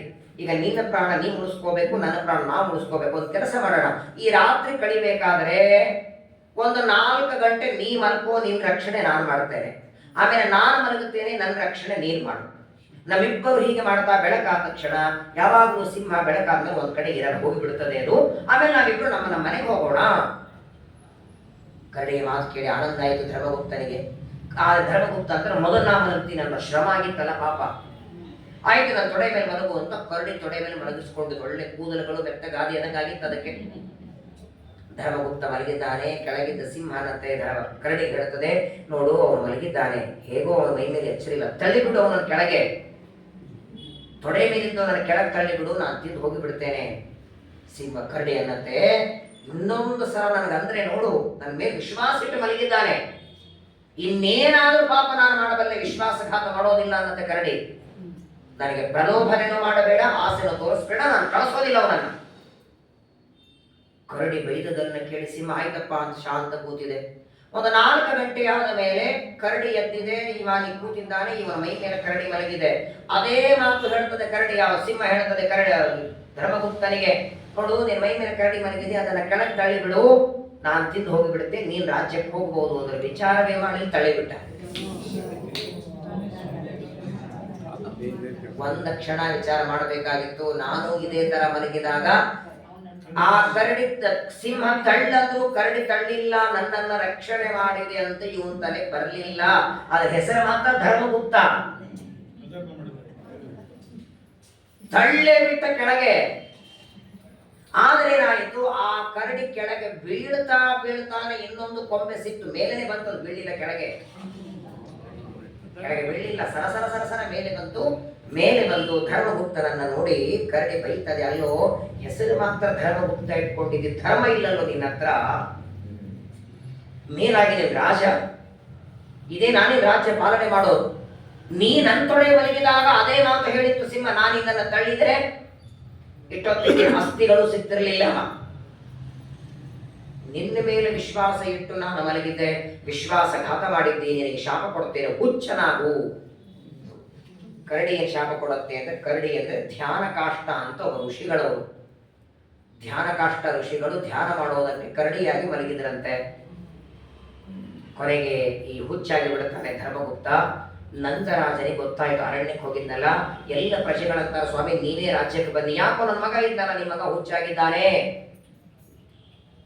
ಯಾರೋ ಋಷಿಗಳ ಅವಮಾನ ಮಾಡಿ ಹುಚ್ಚಾಗಿದ್ದಾರೆ ಅಂದಾಗ ಮತ್ತೆ ನಂದರಾಜ ಬಂದು ಅದೇ ಧ್ಯಾನ ಕಷ್ಟ ಋಷಿಗಳಿಗೆ ಕೇಳ್ತಾನೆ, ಏನೋ ತಪ್ಪಾಗಿದೆ ಮಗನಿಂದ, ಅವನು ಹುಚ್ಚು ತರ ಹೇಗೆ ಬಿಡತ್ತೆ ಹೇಳಿ ಅಂದಾಗ, ನಿನ್ನ ಮಗನನ್ನು ಕರ್ಕೊಂಡು ವೆಂಕಟಾಚಲದಲ್ಲಿ ಸ್ವಾಮಿ ಪುಷ್ಕರಣಿಯಲ್ಲಿ ಒಂದು ಸಲ ಸ್ನಾನ ಮಾಡಿಸು, ಇವನು ಹುಚ್ಚೆ ಬಿಟ್ಟು ಹೋಗುತ್ತೆ. ಸ್ವಾಮಿ ಪುಷ್ಕರಣಿ ಮಹತ್ವ ಹೇಳುವಾಗ ಸ್ಕಂದ ಪುರಾಣ ಹೇಳುತ್ತೆ ಈ ಕತೆ. ತುಂಬಾ ಚೆನ್ನಾಗಿದೆ. ಒಂದು ಬಾರಿ ವೆಂಕಟೇಶ್ ಕಲ್ಯಾಣ ಹೇಳಿ ಬರ್ತೇನೆ ನಾನೇ.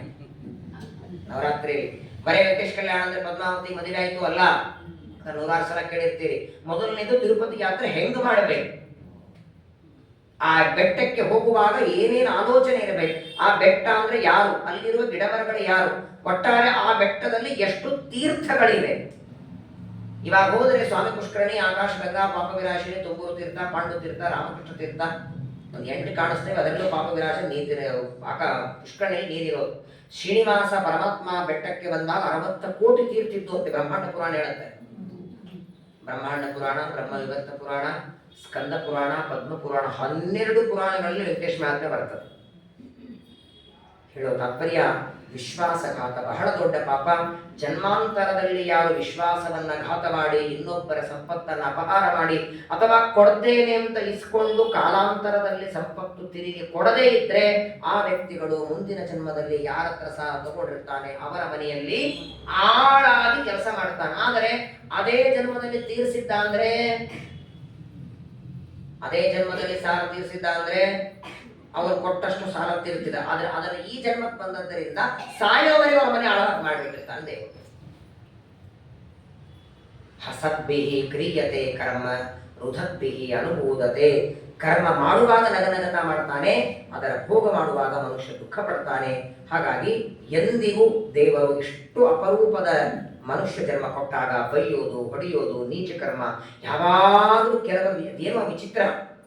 ಬೆಳಗ್ಗೆ ಎದ್ದು ರಾತ್ರಿ ಮಲಗೋವರೆಗೂ ಏನೋ ವಿಚಿತ್ರ ಕೆಲಸ ಮಾಡ್ತಿರ್ತಾರೆ. ಒಂದು ಅರ್ಧ ಗಂಟೆ ದೇವರ ಪೂಜೆ ಇಲ್ಲ. ಹಾಗಾಗಿ ನೋಡಿ, ದೊಡ್ಡ ಮನೆ ಕಟ್ಟಿದ್ರೆ ಆ ಮನೆಗೆ ಗೌರವ ಭೂಷಣ ಯಾವುದು? ಎಷ್ಟು ದೊಡ್ಡ ಮನೆ ಕಟ್ಟಿದ್ರು ಮನೆಯಲ್ಲಿ ಒಂದಿನ ದೇವರ ಪೂಜೆ ಆಗಿಲ್ಲ, ಒಬ್ಬ ಬ್ರಾಹ್ಮಣ ಮನೆಯಲ್ಲಿ ಕಾಲಿಟ್ಟಿಲ್ಲ ಅಂದ್ರೆ ಅದು ಮನೆಯಲ್ಲ ಅಂತದೆ. ಹಾಗಾಗಿ ನಾವು ಸಂಪಾದನೆ ಮಾಡಿದ ಸಂಪತ್ತು ಸಾರ್ಥಕ ಆಗಬೇಕು, ಕಟ್ಟಿದ ಮನೆ ಸಾರ್ಥಕ ಆಗಬೇಕು. ಒಬ್ಬ ಬ್ರಾಹ್ಮಣ ಬರಬೇಕು, ಒಂದ್ಸಲ ಮನೆಯಲ್ಲಿ ಪ್ರವಚನ ಆಗಬೇಕು, ತಂದೆ ತಾಯಿಗಳ ಶ್ರಾದ್ದ ಮನೆಯಲ್ಲಿ ಮಾಡಿ, ವ್ರತ ಉಪವಾಸ ಮನೆಯಲ್ಲಿ ಮಾಡಿ, ದೇವರಿಗೆ ಗುರುಗಳಿಗೆ ನಿಮ್ಮ ಮನೆ ಉಪಯೋಗ ಆದರೆ ಜನ್ಮ ಜನ್ಮಗಳಲ್ಲಿ ಸ್ವಂತ ಮನೆ ಕೊಡುತ್ತಾನೆ. ಮತ್ತೆ LCD ಹಾಕೊಂಡು ಮತ್ತಿನ್ನಷ್ಟು ಡ್ಯಾನ್ಸ್ ಮಾಡ್ತೇನೆ, ಕುಣಿತೇನೆ ಅಂದ್ರೆ. ಹಾಗಾಗಿ ದೇವರೇ ಕೊಟ್ಟ ಪದಾರ್ಥವನ್ನ ದೇವರಿಗೆ ಬಳಸಿ, ಈ ಜನ್ಮ ಇದು ಭಗವಂತನ ಸೇವೆ ಅಂತ ಯಾರು ಕಳಿತಾರೋ ಅವರಿಗೆ ಜನ್ಮಾಂತರದಲ್ಲಿ ಉತ್ತಮವಾದಂತಹ ಜ್ಞಾನವನ್ನ, ಗುರುಗಳ ಸಮಾಗಮವನ್ನ ಕೊಡಿಸು ಪರಮಾತ್ಮ ಅನುಗ್ರಹವನ್ನ ಮಾಡ್ತಾನೆ ಅಂತ ತಿಳಿಸಿ, ಇದಾದ ಮೇಲೆ ಪಾರ್ವತಿ ದೇವಿ ಕೇಳುವ ಇನ್ನೊಂದು ಪ್ರಶ್ನೆ, ಬಹಳ ಮಹತ್ವದ ಪ್ರಶ್ನೆ, ನಮ್ಮೆಲ್ಲರಿಗೂ ಪ್ರತಿನಿತ್ಯ ಕಾಡುವ ಪ್ರಶ್ನೆ ಇದು.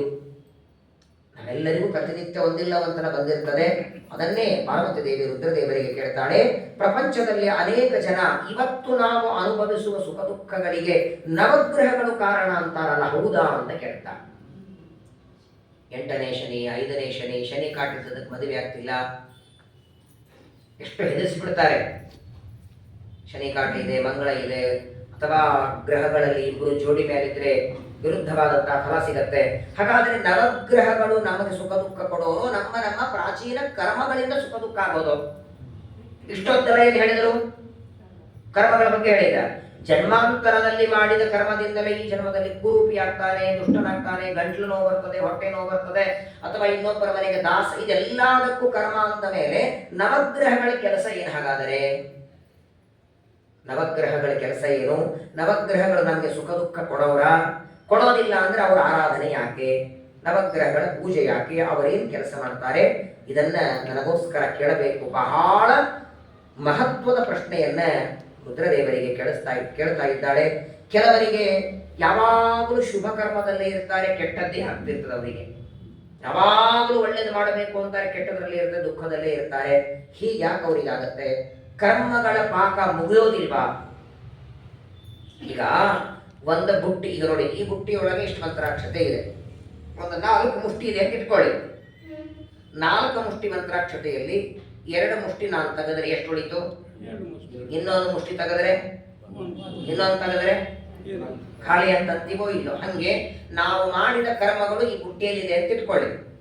ಅದು ಎಷ್ಟಿದೆ? 4 ಮುಷ್ಟಿ ಇದೆ ಅಂತ ಇಟ್ಕೊಳ್ಳಿ. ಸುಮ್ಮನೆ ಉದಾಹರಣೆ, 4 ಮುಷ್ಟಿ ನಮ್ಮ ಕರ್ಮ ಇದೆ. ಅದರಲ್ಲಿ 2 ಮುಷ್ಟಿಯನ್ನ ದೇವರು ಕೊಟ್ಟ. ಎದಕ್ಕೆ? ಭೋಗ ಮಾಡ್ಲಿಕ್ಕೆ. ಆ 2 ಮುಷ್ಟಿಗಳ ಕರ್ಮ ಭೋಗ ಮಾಡುವಾಗ ಇದರಲ್ಲಿ ಎಲ್ಲಿ ಎಷ್ಟು ಉಳಿಬೇಕು? 2 ಉಳಿಬೇಕು. ಮತ್ತೊಂದು ಮುಷ್ಟಿಯನ್ನ ದೇವರು ಕೊಟ್ಟ, ಎಷ್ಟು ಉಳಿಬೇಕು? ಅಲ್ಲ, ಉಳಿಯಲ್ಲ. ಯಾಕೆ ಉಳಿಯಲ್ಲ ಅಂದ್ರೆ 4 ಮುಷ್ಟಿಯಲ್ಲಿ 2 ಮುಷ್ಟಿ ನಿಮಗೆ ಕೊಟ್ಟಿರ್ತಾನಲ್ಲ ಭೋಗ ಮಾಡುವಾಗ, ಅವಾಗಲೂ ಕರ್ಮ ಮಾಡಲ್ವಾ? 2 ಮುಷ್ಟಿಯನ್ನ ಭೋಗ ಮಾಡ್ಲಿಕ್ಕೆ ಕೊಟ್ಟರೆ 20 ಮುಷ್ಟಿ ಡಿಪಾಸಿಟ್ ಮಾಡುತ್ತೆ ಇದರಲ್ಲಿ. ಹಾಗಾದ್ರೆ ಮೊದಲಿಂದು 2, ಇದು 20, 22 ಆಯ್ತು. 22ರಲ್ಲಿ ಇನ್ನೂ 2 ಕೊಟ್ಟ ಅಂದ್ರೆ ಆ 2 ಭೋಗ ಮಾಡುವಾಗ ಇನ್ನೊಂದು 20 ಆ್ಯಡ್ ಮಾಡಿರ್ತೇವೆ. ಹಾಗಾಗಿ ಮುಗಿಯೋದೇ ಇಲ್ಲ. ಇದಕ್ಕೆ ಕೊನೆ ಏನು ಅಂತ ಕೇಳ್ತಾಳೆ ಪಾರ್ವತಿ ದೇವಿ. ಜನ್ಮಾಂತರದ ಕರ್ಮದಿಂದ ನಾಯಿ, ಜನ್ಮಾಂತರ ಕರ್ಮದಿಂದ ಹಂದಿ, ಜನ್ಮಾಂತರದಲ್ಲಿ ಮಾಡಿದ್ದಕ್ಕೆ ಈ ಜನ್ಮದಲ್ಲಿ ದಾಸನಾದ ಎಲ್ಲ ಸರಿ ಸ್ವಾಮಿ. ಕರ್ಮಗಳ ಕೊನೆ ಯಾವಾಗ? ಇಲ್ಲೇ ಇಲ್ಲ ಅಂದ್ರೆ ಇದಕ್ಕೇನು ಸೊಲ್ಯೂಷನ್ ಇಲ್ವಾ? ಈಗ ನಮ್ಮ ಕರ್ಮಗಳಿಗೆ, ಕೆಟ್ಟ ಕರ್ಮಗಳಿಗೆ ಒಳ್ಳೆ ಕರ್ಮದಿಂದ ಆದ್ರೂ ಮುಗಿಬೇಕು. ದುಷ್ಟ ಕರ್ಮಗಳು ಒಳ್ಳೆ ಕರ್ಮದಿಂದ, ಅಥವಾ ಭೋಗ, ಎರಡೇ ತಾನೇ ದಾರಿ ಇರೋದು. ಮಾಡಿದ್ದು ಉಣಬೇಕು ಅಥವಾ ಒಳ್ಳೆ ಕರ್ಮ ಮಾಡಬೇಕು. ಒಳ್ಳೆ ಕರ್ಮದಿಂದಲೂ ನಮ್ಮ ಕೆಟ್ಟ ಕರ್ಮ ಹೋಗಿಲ್ಲ, ಭೋಗದಿಂದಲೂ ಹೋಗಲ್ಲ ಅಂತ ಆದರೆ ಕರ್ಮಗಳಿಗೆ ಕೊನೆನೇ ಇಲ್ಲ ಅಂದ್ರೆ ಕೊನೆಯವರೆಗೂ ಸಂಸಾರದಲ್ಲೇ ಇರಬೇಕು, ಉದ್ಧಾರವೇ ಇಲ್ಲ, ಮೋಕ್ಷವೇ ಇಲ್ಲ. ಯಾಕಂದ್ರೆ ಕರ್ಮ ಮುಗಿದೊತ್ತು ಮೋಕ್ಷ ಕೊಡೋದೇ ಇಲ್ಲಲ್ಲ, ಮತ್ತೆ ಹೆಂಗೆ ತಿರ್ಗೋದ? ಇದಕ್ಕೆ ಎಂಡೇನು, ಕೊನೆ ಏನು? ಬಹಳ ಮಹತ್ವದ ಪ್ರಶ್ನೆ ಇದು. ಮೊದಲನೇದ್ದು, ನವಗ್ರಹ ದೇವತೆಗಳು ನಮ್ಮ ಸುಖ ದುಃಖಗಳಿಗೆ ಕಾರಣರೋ, ಕರ್ಮಗಳು ಕಾರಣವೋ? ಕರ್ಮಗಳಿಂದಲೇ ಸುಖ ದುಃಖ ಆಗತ್ತೆ ಅಂತ ಆದರೆ ನವಗ್ರಹಗಳ ಪೂಜೆ ಯಾಕೆ? ನವಗ್ರಹಗಳ ಪಾತ್ರ ಏನು? ಇದು ಮೊದಲನೇ ಪ್ರಶ್ನೆ. ಕರ್ಮಗಳ ಭೋಗ ಎಲ್ಲಿವರೆಗೆ ಜೀವ ಮಾಡಬೇಕು? ಇವತ್ತು ಕರ್ಮಗಳ ಭೋಗ ಮಾಡಿ ಮಾಡಿ ಮುಗಿಯಲ್ವಾ? ಈಗ ನಾವು ಹಿಂದಿನ ಜನ್ಮದಲ್ಲಿ ಒಂದು 100 ಕರ್ಮ ಮಾಡೀವಿ. ದೇವರಿಗಂತೆ ಸ್ವಾಮಿ 100 ಕರ್ಮ ಎಟ್ ಎ ಟೈಮ್ ಕೊಟ್ಬಿಡು, ಮುಗಿಸ್ಬಿಡ್ತೇನೆ, ಪೆಂಡಿಂಗ್ ಏನು ಇಡಬೇಡ, 100 ಕರ್ಮ ಏಕಕಾಲಕ್ಕೆ ಮುಗಿಸ್ಬಿಟ್ರೆ ಮುಂದಿನ ಜನ್ಮದಲ್ಲಿ ನನ್ನ ಉದ್ಧಾರ ಮಾಡುವಂತ ನಾವು ದೇವರ ಹತ್ರ ಬೇಡ್ಕೊಂಡ್ರೆ ಕೊಡ್ತಾನ? ಯಾಕೆ ಕೊಡಲ್ಲ? 100 ಕರ್ಮವನ್ನ ಏಕಕಾಲಕ್ಕೆ ಕೊಡುವಂತ ನೀವೇನೋ ಬೇಡ್ತೀರಿ ದೇವರಂತಾನೆ. ಆ 100 ಕರ್ಮಗಳನ್ನ ಭೋಗ ಮಾಡಲಿಕ್ಕೆ ಸಾಮರ್ಥ್ಯ ನಿನ್ನ ಹತ್ರ ಇದೆ ಅಂತಾನೆ. ನಾಯಿ ಕಚ್ಚಿದ್ರೆ 16 ಇಂಜೆಕ್ಷನ್ ತಗೊಳ್ಳಿಕ್ಕೆ ಸಾಮರ್ಥ್ಯ ಇಲ್ಲ. ಇದು ದೇವರ ಅನುಗ್ರಹ, ಮರಿಬೇಡಿ.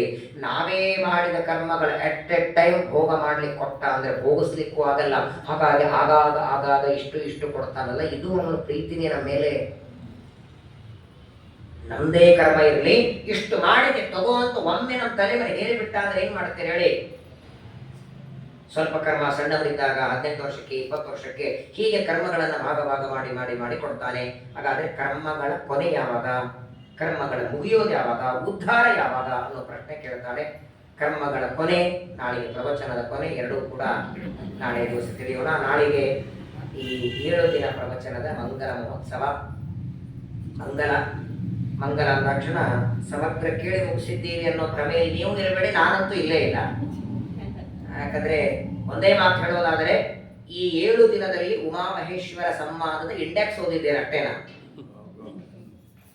ಏನಿದೆ ಒಳಗೆ ಅಂತ ಒಂದು ಇಂಡೆಕ್ಸ್ ಓದಿದ್ದೀನಿ, ಮುಂದೆ ಹೇಳಿನಿ. ಇದರ 7 ಪಟ್ಟಲ್ಲಿ 70 ಪಟ್ಟರಷ್ಟು ಹೇಳೋದಿದೆ. ತುಂಬಾ ಮಹತ್ವದ ವಿಷಯಗಳು ಪಾರ್ವತಿ ದೇವಿಗೆ ಹೇಳಿದ್ದು. ಪ್ರಧಾನವಾಗಿ ನಾವು ತಿಳ್ಕೊಳ್ಬೇಕಾದದ್ದನ್ನ ತಿಳಿದಿದ್ದೇವೆ. ಈ 2 ಪ್ರಶ್ನೆಗಳಿಗೆ ನವಗ್ರಹ ದೇವತೆಗಳ ಕೆಲಸ ಏನು, ಅವರ ಆರಾಧನೆ ಯಾಕೆ, ಕರ್ಮಗಳ ಭೋಗ ಎಲ್ಲಿವರೆಗೆ, ಕರ್ಮಗಳ ಕೊನೆ ಯಾವಾಗ, ಈ 2 ಪ್ರಶ್ನೆಗಳಿಗೆ ಉತ್ತರವನ್ನ ನಾಳೆ ದಿನ ರುದ್ರದೇವರು ತಿಳಿಸ್ತಾರೆ. ತಿಳಿದು ಈ 1 ವಾರದಿಂದ ನಡೆದ ಪ್ರವಚನವನ್ನ ರುದ್ರದೇವರಲ್ಲಿ, ಪರಮಾತ್ಮನಲ್ಲಿ ಸಮರ್ಪಣೆ ಮಾಡಿ, ಇದೇ ರೀತಿ ಮೇಲಿಂದ ಮೇಲೆ ಈ ತರಹದ ಪ್ರವಚನಗಳ ಬಗ್ಗೆ, 1 ವಾರ ದೇವರ ಪೂಜೆ ಬಗ್ಗೆ, 1 ಸಲ ಶ್ರಾದ್ದದ ಬಗ್ಗೆ, ಇನ್ನೊಂದು ಸಲ ಪ್ರತಿನಿತ್ಯ ಮಾಡಬೇಕಾದ ಕರ್ಮಗಳ ಬಗ್ಗೆ, 1 ಬಾರಿ ಹೆಣ್ಣುಮಕ್ಕಳ ಬಗ್ಗೆ, ಕುಂಕುಮ ಯಾಕೆ, ಅರಿಶಿಣ ಯಾಕೆ, ಬಳೆಗಳು ಯಾಕೆ ಹಾಕೊಳ್ಳೋದು, ಮಂಗಲಸೂತ್ರ ಯಾಕೆ, ಅವುಗಳ ಕಾರಣ 2 ಇದೆ. ವೈಜ್ಞಾನಿಕವಾಗಿಯೂ ಇದೆ, ಶಾಸ್ತ್ರೀಯವಾಗಿ ಇದೆ. ಜನಿವಾರ ಯಾಕೆ ಬೇಕು, ಶಿಖ ಯಾಕೆ ಬಿಡಬೇಕು, ಎಲ್ಲದಕ್ಕೂ ವೈಜ್ಞಾನಿಕವಾಗಿಯೂ ಶಾಸ್ತ್ರೀಯವಾಗಿಯೂ ಇದೆ. ಇದನ್ನೆಲ್ಲ ನೋಡಿ ಎಷ್ಟು ವರ್ಷ ಬದುಕ್ತೇವೆ ಗೊತ್ತಿಲ್ಲ. ಒಬ್ಬರಾಗ ಕೈ ಮೇಲೆ ಹೇಳಿ ಇದರ ಮುಂದಿನ ನೆಕ್ಸ್ಟ್ ಜನ್ಮ ಯಾವುದಿದೆ ಗೊತ್ತಿದೆಯಾ? ಒಬ್ಬರಾಗ ಹೇಳಿ ನೋಡೋಣ, ಗೊತ್ತಿಲ್ಲ. ಇದ್ರ ಹಿಂದೆ ಯಾವ್ದು ಬಂದಿತ್ತು ನೆನಪಿದೆಯಾ? ಹಿಂದಿಂದು ನೆನಪಿಲ್ಲ, ಮುಂದಿಂದು ಗೊತ್ತಿಲ್ಲ, ಏನಾಗ್ತೀವೋ ಮುಂದಿನ ಜನ್ಮ. ಮತ್ತೆ ಪರವಾಗಿಲ್ಲ ಆಚಾರ್ಯ, ನಾಳೆ ಪ್ರವಚನ ಮುಗಿಸಿ ಮುಂದಿನ ಅನುಶಾಸನ ಪರ್ವ ಮುಂದಿನ ಜನ್ಮದಲ್ಲಿ ಹೇಳುವಂತ ಯಾರಿಗೆ ಗೊತ್ತು? ನೀವೆಲ್ಲಿ ಇರ್ತೀರೋ, ನಾನೆಲ್ಲಿ ಇರ್ತೇನೋ, ಹಂದಿನೋ, ನಾಯಿನೋ, ಎಮ್ಮೆನೋ, ಸೊಳ್ಳೆನೋ, 84 ಲಕ್ಷ ಯೋನಿಯಲ್ಲಿ ಬದುಕ್ತಾನೆ. ಈ ಸಲ ಜನ್ಮ ಕೊಟ್ಟಿದ್ದಾನೆ, ಬ್ರಾಹ್ಮಣ ಜನ್ಮ ಕೊಟ್ಟಿದ್ದಾನೆ, ಒಳ್ಳೆ ಸಾಧನ ಶರೀರ ಕೊಟ್ಟಿದ್ದಾನೆ, ಜ್ಞಾನ ಮಾಡಿಕೊಳ್ಳೋ ಯೋಗ್ಯತೆ ಬುದ್ಧಿ ಕೊಟ್ಟಿದ್ದಾನೆ. ತಿಳ್ಕೊಂಬಿಡಿ. ಈಗ ಒಂದು ಮಾತು ರುದ್ರದೇವರು ಹೇಳ್ತಾರೆ, ಅನುಷ್ಠಾನ ಮಾಡೋದು ಆಮೇಲೆ ಮಾಡಿ, ಮೊದಲು ಗೊತ್ತಾದ್ರೆ ಇಲ್ಲಿ ಏನಿದೆ ಧರ್ಮ ಅಂತ ಗೊತ್ತಿರಲಿ, ಅದರಲ್ಲಿ ಎಷ್ಟು ಮಾಡ್ಲಿಕ್ಕಾಗತ್ತೆ ಬಿಡ್ಲಿಕ್ಕಾಗತ್ತೆ. ಆಮೇಲೆ ಯಾವತ್ತಾದ್ರೂ ಒಂದಿನ ಯಾಕೆ ಇದನ್ನು ಮಾಡಲಿಲ್ಲ ಅಂದ್ರೆ ಗೊತ್ತಿಲ್ಲ ಅಂತ ಅನ್ನೋ ಹಾಗಿಲ್ಲ. ಗೊತ್ತಿದ್ರೂ ಕೂಡ ನನ್ನ ದೇಹ ನನಗೆ ಸಾಥ್ ಕೊಡಲಿಲ್ಲ, ನಾನು ಮಾಡಿಲ್ಲ ಅಂತ ಹೇಳಬಹುದು. ಹಾಗಾಗಿ ನಾವು ಅನುಷ್ಠಾನ ಮಾಡುವ ಧರ್ಮಗಳ ಬಗ್ಗೆ ಮೇಲಿಂದ ಮೇಲೆ ಪ್ರವಚನವನ್ನ ದೇವರು, ವಾಯುದೇವರು, ಗುರುಗಳು ಮಾಡಿಸಲಿ ಅಂತ ಹೇಳ್ತಾ, ನಾಳೆಗೆ ಉಮಾಮಹೇಶ್ವರ ಸಂವಾದದ ಮಂಗಲ ಮಹೋತ್ಸವವನ್ನು ಮಾಡಿ ಗುರುಗಳಿಗೆ ಸಮರ್ಪಣೆ ಮಾಡೋಣ. ಶ್ರೀಕೃಷ್ಣಾರ್ಪಣಮಸ್ತು. ಹರೇ ನಮೋ ಹರೇ ನಮೋ ಹರೇ ನಮೋ.